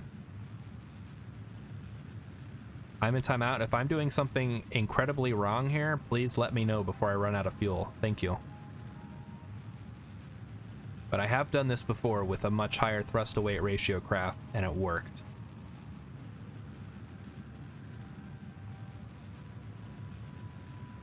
All right, so once we pass this, I think we can cut the engines and then focus on trying to get our intersect.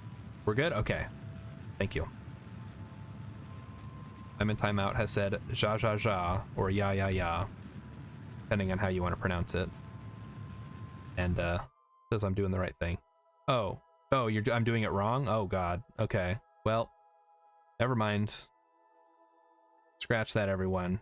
Totally soiled it. Soiled it. All right, let's stop and recalibrate here.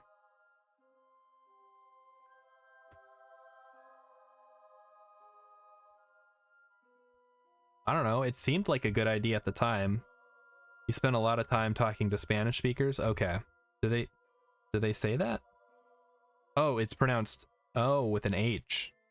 Right, I forgot that's one of the ways. I'm looking at it as German. Yeah, yeah, yeah. But you're saying it's ha ha ha because in Spanish the J makes an H sound. That's good information.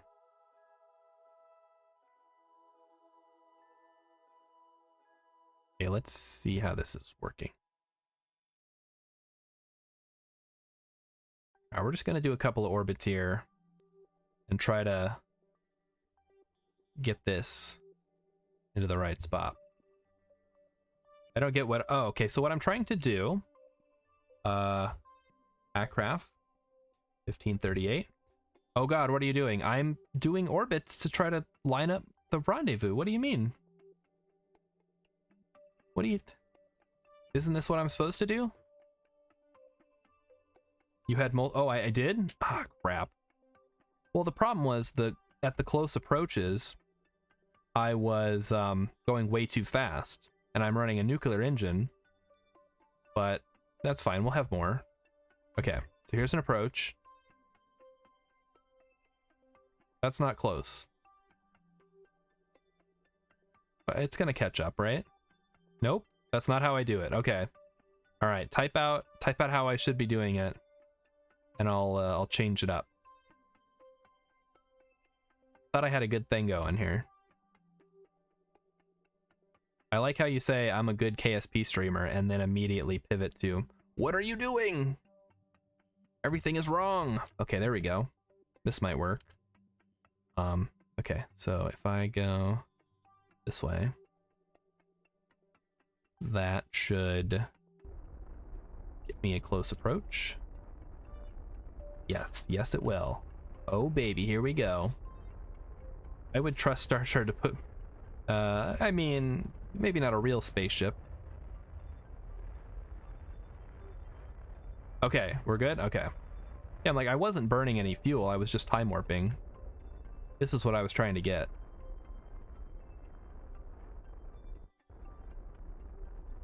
All right, so we're gonna get a nice close approach.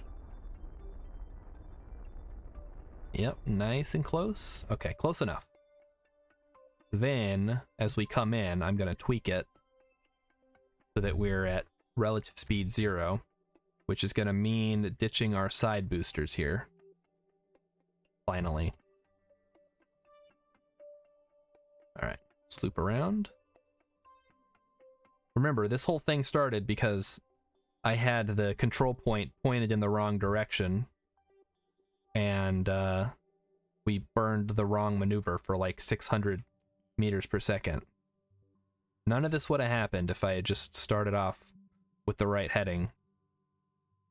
All right, we're closing in. Let's get this situated. We'll wait till we're 2 minutes out. That's probably good. Now we're gonna do this. My favorite thing.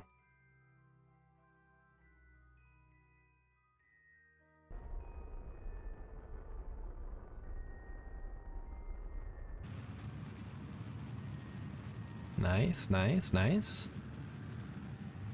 Everything's going well. Just use a maneuver to check your burn time for 190 meters per second and then delete it. Why 100? Oh, to cancel out. Oh, I see what you're saying. I think I'm good. I just gotta remember to ditch my boosters when it's time. Kerbal clearly hasn't seen what happened to Jeb. Jeb wasn't even... He was on a space station. It wasn't because of...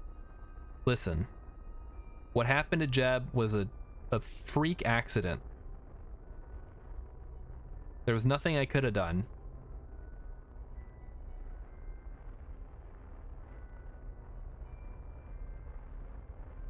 And he has a station named after him now, so I'm sure he's happy in the Kerbal afterlife, whatever that consists of. All right, side boosters are gone.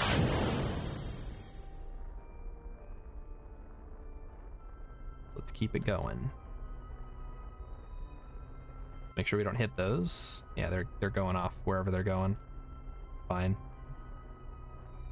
Hey, Lupus is here, and now she's gone. Hi, Lupus. Thanks for stopping in.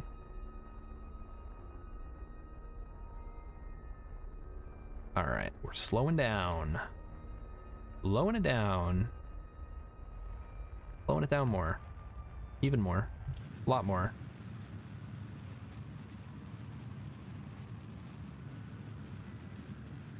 All right, so we've got 3,300 meters per second in the tanks. That retrograde, it's fine, it's fine, it's fine. Look, this is what we ended up with. I can't change it now. Eve is just gonna have retrograde orbits for the time being. Yeah, I hope I have the right control. Okay, yeah, we're good. Oh, I'd hate to have another situation. Oh wait, so there's one there, and there's the Eve station over there. We're going for fish. Yeah, that's fine. I stopped burning. I'm gonna fix it here shortly.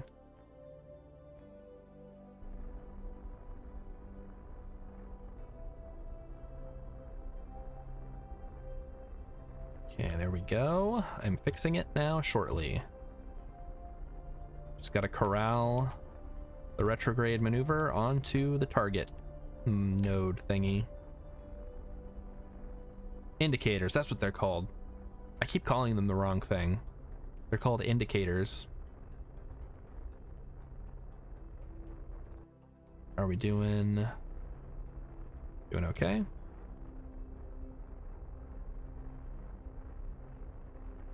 Close approach is getting closer. All right, all right. Relative speed is decreasing.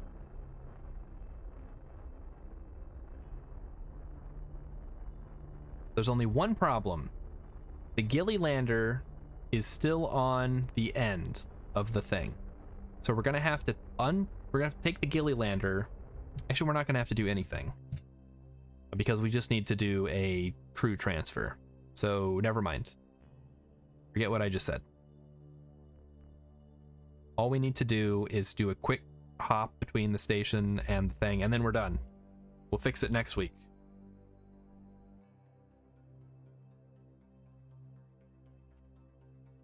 There will be no more Kerbals after this. It's way past my bedtime. I am an old man who needs his beauty sleep, as you can tell. But I'm sure everyone will be happy that we managed to accomplish the build a space station around Eve thing, which was still kicking my butt from the 12-hour stream. There we go.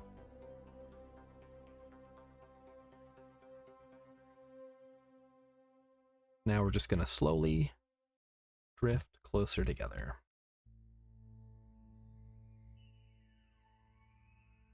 Like so.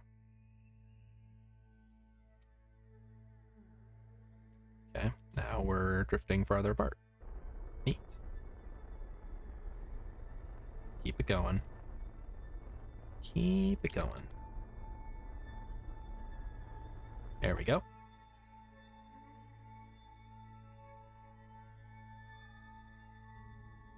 All right, let's check our separation. 300 meters.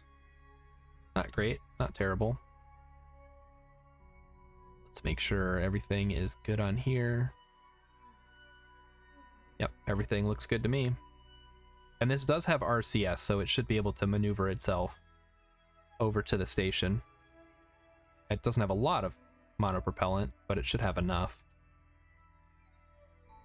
Hopefully the delta V required is not absurd.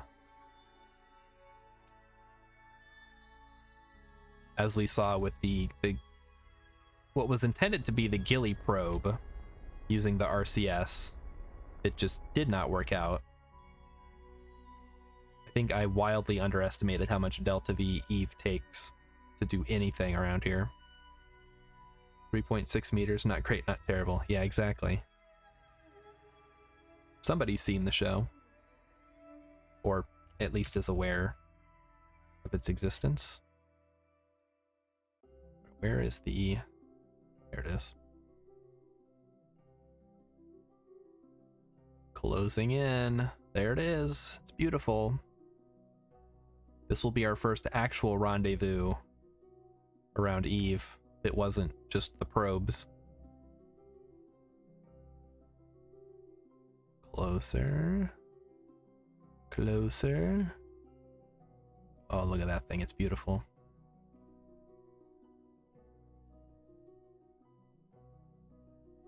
Oh yeah. Now we're real close. Alright, that's probably close enough. Let's cancel out our velocity and then send specifically a lot of shots were shot in Lithuania, actually. That's cool. Specifically the ones inside of apartments. Yeah, Lithuania does have the look of a former Soviet republic, right? Probably for a good reason. All right, we're gonna send Agony. We're gonna send Valbry. And you're just gonna hop over to the station and complete this mission. And then we're gonna check the mission board and then we're gonna be done.